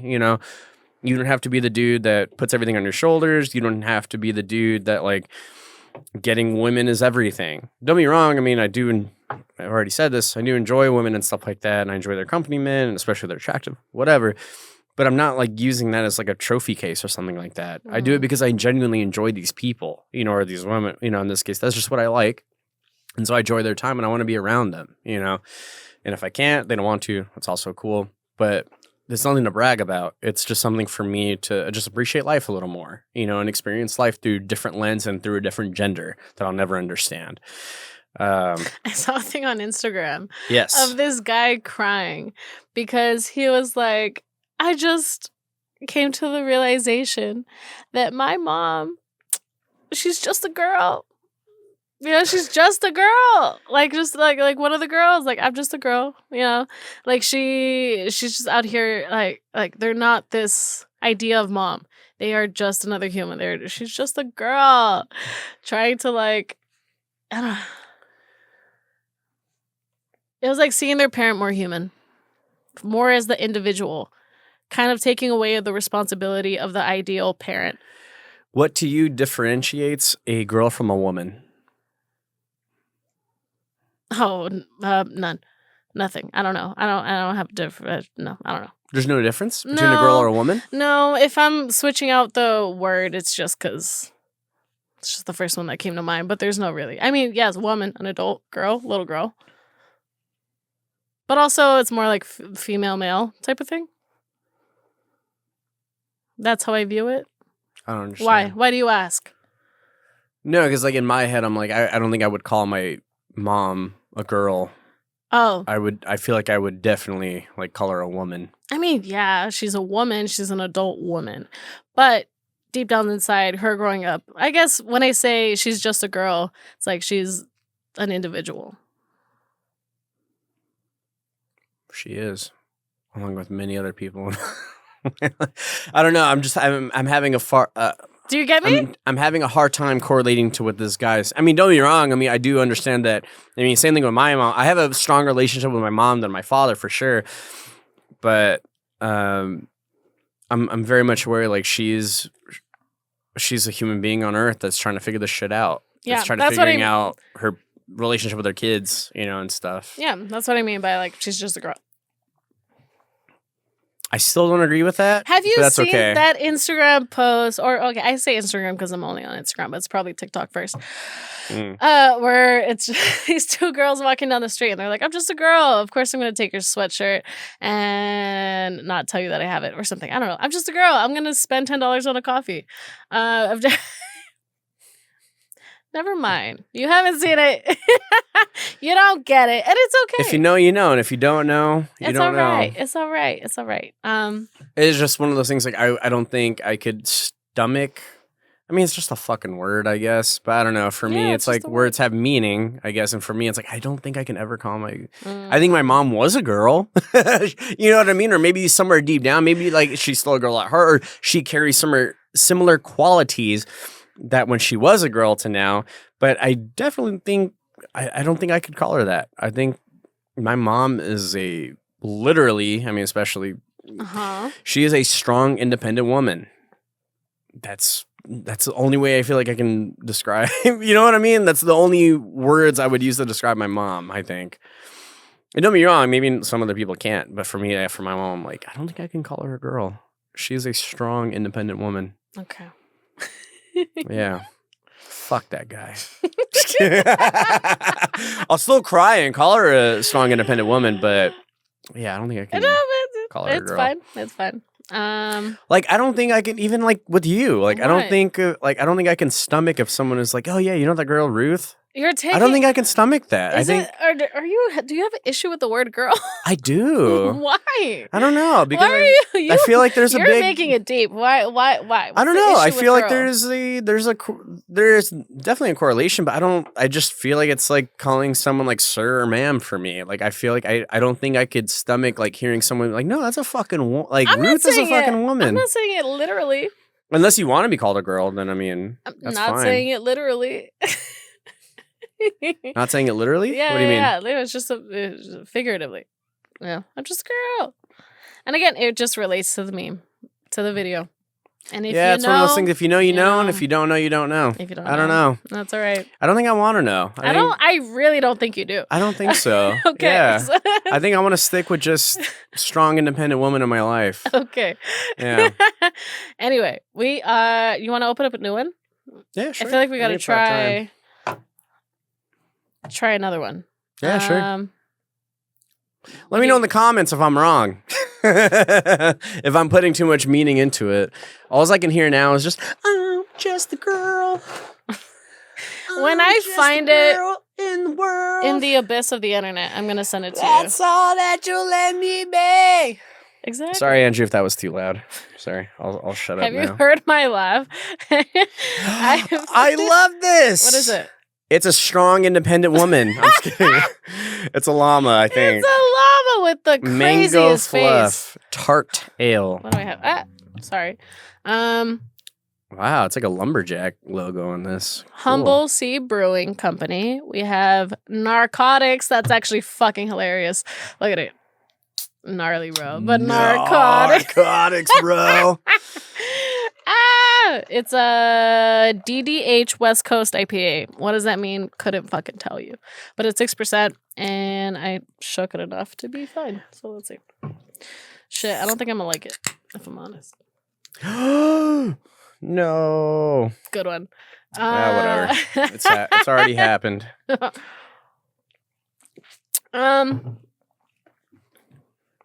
Yeah. What's your question? My next question is, So I stopped pissing people off.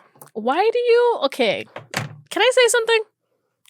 Am I pissing you off right now? No. You're not pissing me off. What's up? It is just something I've noticed. Yeah, please. You care. You are judgmental. Yeah. Or I'm not saying that as a statement, but Yeah. I'm coming you to terms said with that. somebody said that you're judgmental. Yeah.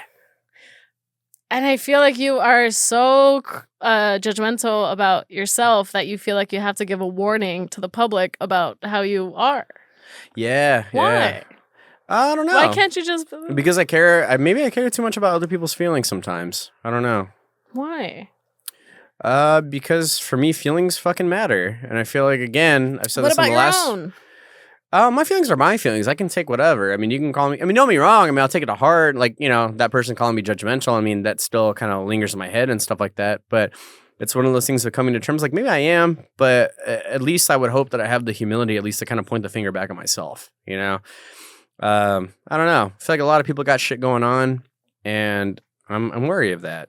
And you know what I mean. And I want to be respectful of other people's feelings. Do you feel okay? Respectful of other people's feelings. I think so. Yeah. Do you feel like you're being disrespectful if you don't give off that preface of like? Yeah. Yeah. Because I feel like a lot of people are fucking disrespectful. So you just don't want to be that way. I don't want to be that guy. But you're not being disrespectful.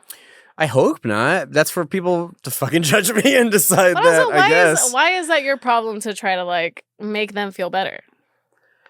Because I feel like because I don't want people to feel the way I feel. There's too many people in the world to worry about. That's a lot of weight on your shoulders.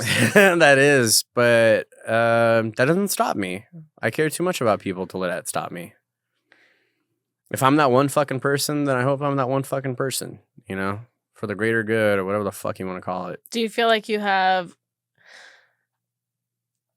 control over?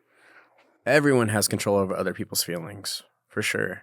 Control over other people's feelings. You said everyone has control over it. How? I highly just disagree. being a fucking. I very much disagree with that. Just being a fucking polite, kind fucking person, treating people the way you want to be treated. I feel like a lot of people don't fucking do that. But that's just my own personal experience. Here's the thing, though, is that people are going to feel however they want. Anyway, you have no control over how people are going to feel. Yeah, but if I can help even a little bit, then that's cool with me. What if it's not even that? Then that's okay too, as long as I fucking tried. It's kind of like building up that story, like you said, of when you're driving on the freeway, and you're creating the story to make you feel less bad about it.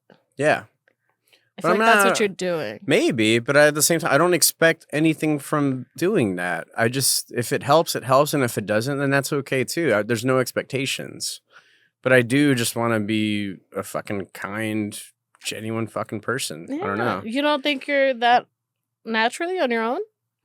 I'd like to think so, but at the same time, people think I'm very judgmental and stuff like that. That's what I'm so saying. You never know what people are gonna fucking. yeah, you never know. Say. But as long as I'm fucking trying, or as long as people think, I feel like I said this in the last podcast. Hopefully, I did. But the way I'm living by is by a simple quote, which is, "No one cares how much you know until they know how much you care," and that's the way I want to live my life.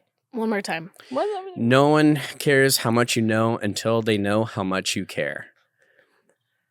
So unless you care about something, then they don't care about what you know? No one cares how much you know until they know how much you care about them. Oh.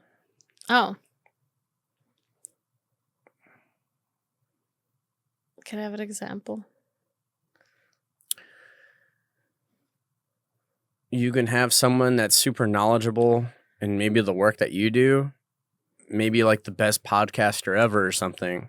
And then you meet them and they're a piece of shit. They can fucking give a shit about you. And that might screw your fucking feelings about, you know what I mean, of like just life in general and shit like that. Versus you meet someone that is maybe not as good as a podcast or something, but they're genuinely like a nice person and they care about you and stuff like that. You would probably want to talk more towards the person that actually gives a shit than the one that doesn't, even though they're better at what you do, essentially. Yes. You can give it, I mean, I'm sure for some people, maybe that might not be the case, but I feel like probably statistically, more people would probably gravitate towards that person that's maybe doesn't have as big as a following or whatever the case may be, but they care about you, you know, and they're genuine and they're cool and all this stuff. You're probably going to gravitate towards that person, or they're going to have a more impactful part of your life than that person that's really knowledgeable but can give a shit.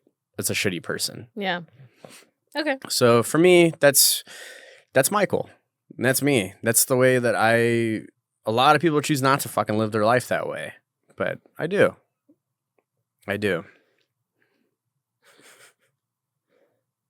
Don't fucking laugh at me. Don't fucking judge me, dude. I'm just kidding. You're more than welcome to judge me. You know what's another drinking game that I wanted to do for this, for me personally, was drink every time I laughed when I didn't want to laugh, because that's my defense mechanism, is laughing. Surprisingly, I make a joke out of a lot of shit when I want to deflect. Yeah, I tend to do that as well. Ooh, is that the better word, deflecting, than defense mechanism? One and the same? Maybe. One and the same, I think. Something like that. Yeah. Anyways, so that was your question to me. What's your actual written down question? Wait, what do you mean? Well, because I was literally about to say before I piss more people off, but then literally when I said that was enough for you to throw down your phone and be like... Yeah, because I'm like, why the fuck are you caring so much about all these other people? I need you to be authentically yourself, and which I know you say that you are, and I know that you are. That is 100%. Yeah, that is me. But I guess I feel like there's a filter on that, because you also don't want to come off as too much to either other people. No, it's one of those things like, I mean, I'll say what I'm going to say, but I'm also just going to let people know, like, hey, you know what I mean? My word, again, I'm coming from a really, really narcissistic father. So it's like, I do like it for people to know that, like, if I'm saying something, it's just my fucking opinion. And I'm not right or wrong. It's just my fucking opinion, you know? Yeah. And I think there's a huge distinction in that between someone like that that's like, no, my word is my fucking word. And if you don't think this way, then fuck off. Versus being like, no, I'm very susceptible to everyone's feelings and what they think and stuff like that. But I do hold opinions, you know? Oh, now it kind of makes more sense. Now you just kind of, okay, I get it now. You just want to kind of put that extra effort to being like, no, I'm not like that. I'm not like this person. I care. Maybe not anyone in particular, but it's just that I genuinely, for you and you, give a shit about you. And I'm going to have opinions that are not going to be pleasing to everyone. But I at least just want you to know that, like, I don't hold my fucking word as gospel. It's going to change. I'm going to change. The thing. But that's how I feel right now. Here's the thing. I know that. You don't need to tell me that. If you're telling me that, it's just this is a fucking podcast, Ruth. There's random people watching me. I think these random people also know that your word is just your word. That's what this is. This is your experience. You are not speaking for the people. You are just speaking about what you're feeling, your experiences and shit. And you don't need to fucking apologize for that or add some kind of fucking buffer. That's what I'm saying. Okay. Thank you. What's your next question before you throw your phone down in protest? What inspires you? Or who? What's been inspiring me lately is my own emotions. Okay. My own emotions, other people's emotions and feelings. I think that's it. Okay. Next. Not a who or person? That's fine. In particular? No, just my own right now. That and the person that told me I'm judgmental. But that's about it. Inspires me to be a better person. Do you feel like you're judgmental? Well, I think I asked you this in the beginning, where you felt like I am. Yeah. I am. But I also deflect it towards myself as well. Yeah. I think I'm always trying to understand people because I'm constantly trying to understand myself. Constantly. Yeah. And never stop. Never stops. You or anyone else. Drink every time you laugh when you didn't want to? Was that you doing that? Or did you genuinely? Yeah, I kind of felt like you laughed. That's one of them. Fuck. Yeah, and you know what? I really have to think back at it and be like, yeah, no, that wasn't really that funny. It was a deflection. That's okay. Of filling in the space. That's okay. And not making you feel weird like I wasn't going to respond to what you said. You totally can. There I go. People pleasing. I think my laugh is people pleasing. Comes from people pleasing. Maybe. I don't know. Okay. Anyway, fuck. I lost my train No, of it's thought. okay. What are we? I people please, but to an extent, you know, Mm, to an extent. I still got to be myself at the end of the day. we each have our own way. Don't Yeah. you ever? Oh God! Don't you ever get times where you're like, "Fuck! Can't you just relax? Can't you just stop thinking about things?" I the get time, tired. to myself. I get so fucking tired of myself, and I'm like, "Fuck!" I know these people are tired and don't want to look at themselves inwardly the way that I do 24/7. I feel like I had a joke I was gonna do if I ever pursued fucking like stand up, where it's like, dude, like that's why I go to fucking bed at night to get away from my own fucking self. You know what I mean? Like Yeah. I can't even stand my own fucking the way I am. Okay, then as I was Hopefully that was a genuine laugh, but hopefully. it was. Okay, cool. All right, as long as you said so. All right, that felt a little more genuine than that one I called you out on. The one I called you out on, I was like, I kind of felt like she That kind of first one for sure. Yeah, And you know what? Thank you for making me kind of catch on to that. it's okay. Accountability. Accountability. Working on it. How have you been navigating adulthood? Ooh, I think just what I said, just trying to be a better person, just being considerate of others, being considerate of myself, you know, and just going from there. Ooh, wait, even better question. Yeah. What do you feel like is your superpower? Ooh, superpower. Knowing if someone's gay or not. Okay. You know what? My gaydar is so off. It's so off. I get it from my mom. Yeah. Okay. Yeah. How? It was just one of those things where when I was in high school, that's when I kind of started really like, you know, developing those lifelong relationships and stuff like that. And I'd have people come over and it's just one of those things where they would leave and she'd just be like, he's gay. And I was just like, how do you know? And I'm like, I just know. And like low key in my mind too, you know, or, you know, I would just tell me, I'm like, okay. You know, I was a very shy kid. Mhm. But in my head, I was like, yeah, I think so too. And then it would turn out, yeah, like every single fucking time. Down the line. you're Yeah, like, yeah. oh. Like maybe at that point, like, you know, they had a girlfriend or something. And then at some point, they were just like, like, you know, now they have a partner. Now they're married. You know what I mean? Like That's all this funny. shit. So it's kind of crazy. Yeah. Anything else? Fuck, that was one. That was one. A funny one, I like to think. But not that being gay is funny, but the fact that I can call people out when they are is That's a superpower. Clarifying. Maybe clarifying is also my superpower. I think rating people is your superpower. Maybe a little bit. I mean, I work in sales though, so I feel like that's like more of a skill than something of like a superpower. But if I had maybe another one, it's probably having a good ear. I feel like for music. I always have this saying. It's like I'll hear a song, and I always like my producer brain is working. Where I'm like, I would have done this differently. I would have switched this for this. I would have done maybe like a better chorus here. I would have switched this word with this word. Like, I mean, I feel like it sounds like super pretentious of me, but low key in my mind, I'm like, that would work. You know, like that would make for a better pop hit or like whatever the case might be. I'm not even a big fan of fucking pop, but I can't help but listening sometimes and like, no, I would have done this differently. This verse, there's too many words. Like I would have cut it down to this, and this. I don't know. But if I had like one superpower, because that's not something I exactly work on, I guess, except for my own music. But yeah, I think it's that. Just having a producer brain. Just like, do this differently. You got a good hit, you know? That's good. Yeah. Kind of wish I would have pursued it more. Maybe I could. Maybe that'll be the next chapter of my life or something. You never know. I would like to kind of be producer for like different bands and stuff like that. I do it for free. Ooh. Anyone out there, if you want me to produce your shit, I can listen to it and be like, that's good, or it's not good, or do this, change this, and it will be good. Have you done any steps to go towards that?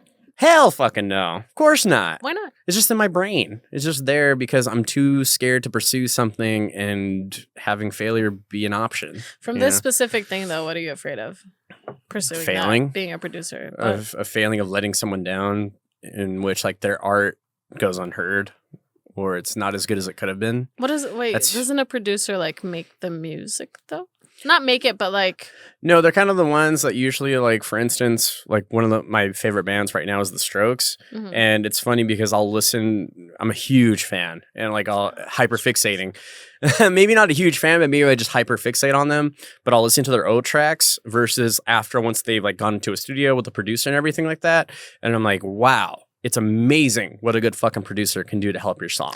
Wow. So you compare the songs of like who produced this one, who produced that one. It's just because I know how bands work, where it's like they'll make the song first, and then it'll kind of go through like a demo phase, and then they'll send it to their label or their studio or whatever, and then from there it's the producer that's like, switch this out for this, change these words around, put the verse here instead of over here, instead of the chorus going down in scale, make it go up, and then we got a hit. Like, that's what they do. They're able to kind of circumnavigate their songs to where they become radio hits, where they make millions, essentially. That's the big difference. Okay. Where they literally take music that's a art medium to a science, pretty much. But sometimes there's feeling into that. Sometimes it's like literally like a Rick Rubin, one of the greatest producers of all time, where it's like a gut feeling. Like literally it's just a matter of like letting oneself go. And like he has his own studio called the Shangri-La, crazy enough. And because it is like he's big on meditation, all this stuff, but it's crazy when you see him work in terms of like producing like a band and stuff like that. He's literally like prancing around like his own, like essentially dancing like no one's there. Like he might look stupid or whatever, but like he is spiritually and sonically in your music. And he is seeing if he resonates with it. So there's a part of that goes into that for sure. But there's also the part where you definitely have to kind of like, okay, maybe you're saying a little too much here, or maybe what you're saying doesn't make sense. Like you got to switch that out a little bit. And then he'll listen to it and be like, oh yes. And like start like dancing around, like listening to it. Like sonically, it's great. I can resonate to it with my soul, but also science-wise, it's pleasing to my ear. It's a little bit of both. So I feel like I can do that pretty well. I think. I mean, shit, by the way that you talk about it, I think you could too. I feel like, it's your superpower. I think so. A little bit. Look into that shit. Don't be scared. But it's just, that's the part, like for my own stuff, I can do that. But it's like for someone else's artistic medium, that's scary to me. That's someone's baby. That's someone's, and who knows, maybe someone's watching right now being like, I want that guy on my fucking team, and that's great. But for me to kind of pursue that and like kind of tell someone like, hey, I've been listening to your songs and you should definitely do this differently. That sounds a little weird. Here's the thing though. I feel like you are so considerate of people in general. And then so you'll be considerate of this band and be like, hey, in my humble opinion, I think this would sound great. Of course, you do your thing. But from where I'm coming from, this is what could improve. And I think that's where you kind of come in the middle.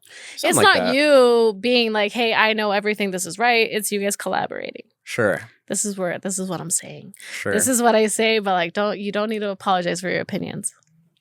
Okay. Anyway, sorry. I'll consider it. Let's finish this last one. We're on one beer. I didn't finish. I like how you said that the goal, or like it would be crazy if we finished all of these. And then we're about to actively trying to finish these. We're about to finish these. I just want to try it. You're telling me that cute little fuck. I'm not gonna pick the puppy. I'm picking. You should have picked the puppy. No, I got the skulls.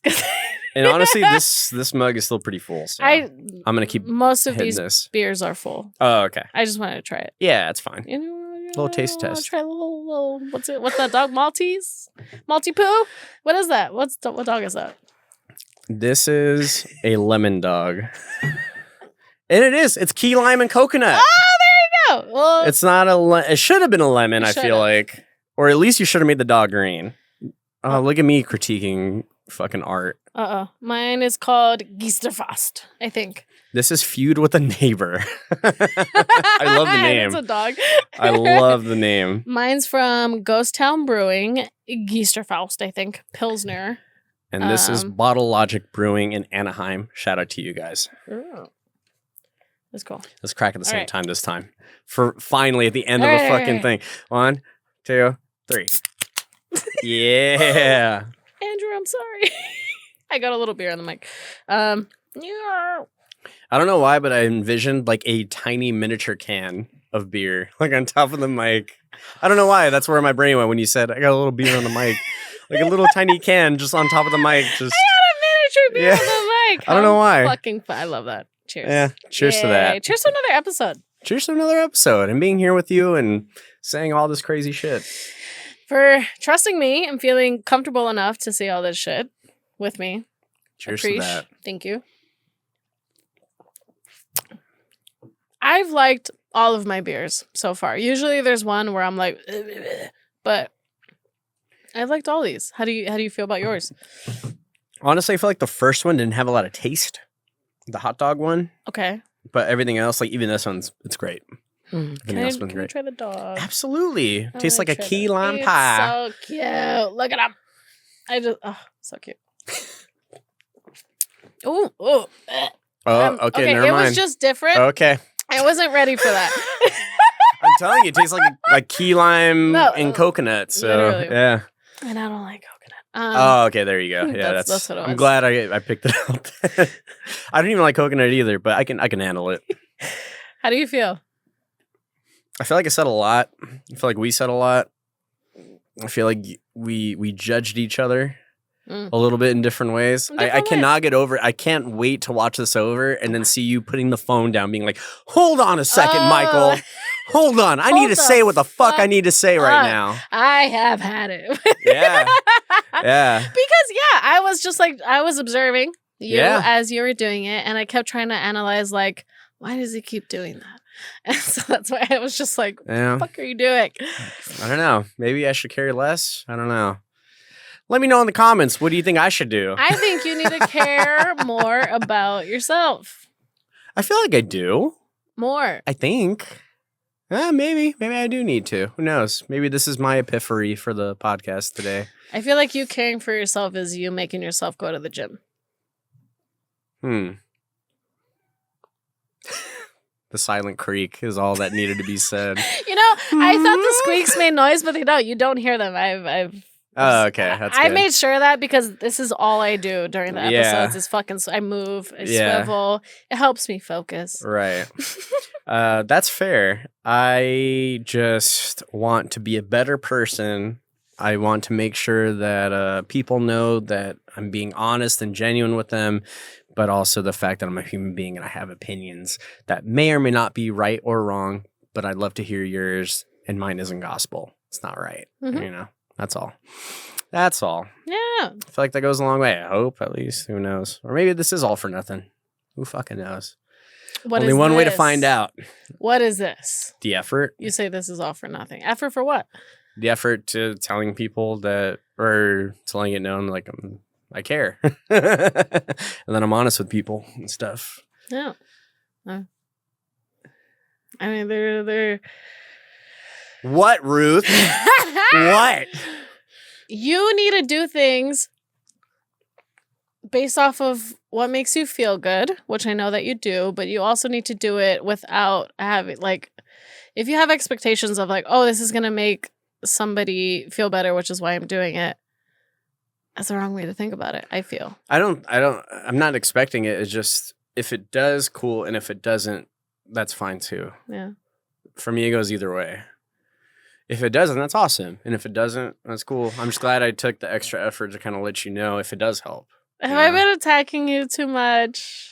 Maybe. Your body, I'm kidding. your body language is telling me otherwise. No, I'm matching you actually right now. Oh, yeah. No, I'm dialed in. Yeah, I can tell. I am on the table. I'm grounded. I'm just flexing for the fucking camera, dude. I'm kidding. There's nothing here, dude. There's nothing here. I'm kidding. What do you mean? You've been going to the gym. Good for you. No, that is great. Have you noticed some differences from when you started to now? Oh, absolutely. Big time. Big time. Now I got to get your ass in. Listen, I'm going to get there. I'm going to get there when it feels right. That's what I realized. That's fair. When it feels right. That's fair. Yeah, that's where all of my decisions, everything that I'm doing in my life now, in this era of my life, if you will, is if it doesn't feel right, if it feels forced, then we're not doing it. Sure. Yeah. Do you think sometimes for change you do got to force a little bit of something? Yes. But it has to come from a place of wanting to do it. Okay. Not knowing that I have to do it. I have to want to do it, or else I'm not going to do it. And that's just my ADHD brain. Okay. Same thing with like picking up hobbies or whatever the fuck. I have to want to do it in order for me to even get into it. Okay. Yeah, and I don't want to do it just because I have to. Like I want longevity in this, you know? So that's why I want to go into it with wanting to do it, feeling good about it, and then be like, fuck yeah, this is exactly what I was striving for. Speaking of hyper fixating, we only have 5 minutes left. I thought I was going to make it. I got to pee. In the 5 minutes, Wow. Shame. Shame. For shame. Shame. That's I great. really thought I was gonna make it. There's 5 minutes. I know. Oh my god. Hi, friends. I promised my mom I wasn't gonna get drunk in this next one. I'm not drunk now, but still, I drank a lot, and I hope I didn't slur my words. I hope I didn't slur my words the same way I did the first time or the last time. But I thought this was good. I realized in the first episode I didn't ask this bitch a single fucking question. He was just asking me, which is why I wanted to direct my questions to him. And yeah. Nope. Now we're here. We finished our beers. Here's the lineup again, in case anybody is curious. We have what? This is a good Pilsner. I don't know much about Pilsners, except I know that they're light. Bomb. This is, oh, now I got a burp. West Coast IPA. Also good. Not that bitter, and I'm down for it. Narcotics. Love it. All right, next. This was the first one. It was Personal Space. Triple IPA. For a triple, it's not that bad.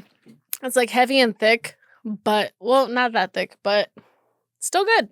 Downable. Oh, I hear him coming. And I want to say this is my favorite. The Chihuahua. No mames. No mames. Okay, we got 3 minutes. It was very much like when I run, because again, with the gym, I've been running a lot. And there's those times where I'm like running on the treadmill or whatever. And then it's like, I look at the time and I'm like, I'm not going to make it. This run is not going to go the way I fucking planned. And so like looking at the time and being like, oh, we have like 5.5 minutes left. I'm like, I'm not going to make it. I'm not going to make it. Yeah. So I'm glad with my, I don't give a fuck. No, you're I fine, made my because decision. Now I have to pee so fucking bad. And I'm not going to do it. I am going to wait. Cool. Any other questions you wanted to ask before? Let me look through it. Like your juiciest, The scrumptious juiciest? I don't question? think so. Or your favorite question? Whichever have you. My favorite question is this one. You picture yourself on your deathbed. Okay. Somebody asks you, do you have any regrets in life? What do you think it would be? Ooh. What do you think it would be? I'd like to think I don't really have many regrets, but oh God, what a fucking question. Maybe hanging out more with my family, my siblings and stuff like that, because they've been through a lot. So I feel like I should do that more, but at the same time, I've been working, money, all that kind of stuff. It's hard to keep up, but I definitely should. That, I don't know, maybe giving more time and effort to, maybe like other relationships and stuff like that, or maybe I could have been doing more, or maybe being more honest or being more upfront. But, you live and you learn. Again, I like to think I don't really have too many regrets, but maybe just that family, maybe communicating more with people that are important to me. Yeah, I think that would probably be the only two things, I think. What about you? Unless someone's already asked this, then. Me. Huh. Not being nicer to myself. Yeah. That's what doesn't let me be present. Yeah, I can help you with that. It could also be if you want. It can also be not putting more of an effort towards the relationships in my family. Yeah. Even though I spend so much time with them, but there are moments where I'm like, oh, it's been some time, but why now? Like it almost feels awkward to kind of like yeah, kind of. But no, I guess that'll be for next time. We can't dive into a topic now. Any final words? be good to yourself. Try to be good to other people, even if they don't deserve it. And if you have no one to care about, I'll care about you for you. And if you want me to produce your songs, let me know. I think that's about it. What about you? Okay. Damn it, I had a thing. I don't know. Be easier to yourself. Be nicer to yourself. Drink a beer. And just have fun in life. And don't care about what other fucking people have to say. I'm staring right at you. Bye, Ruth. Okay, bye, friends. I love you. Bye.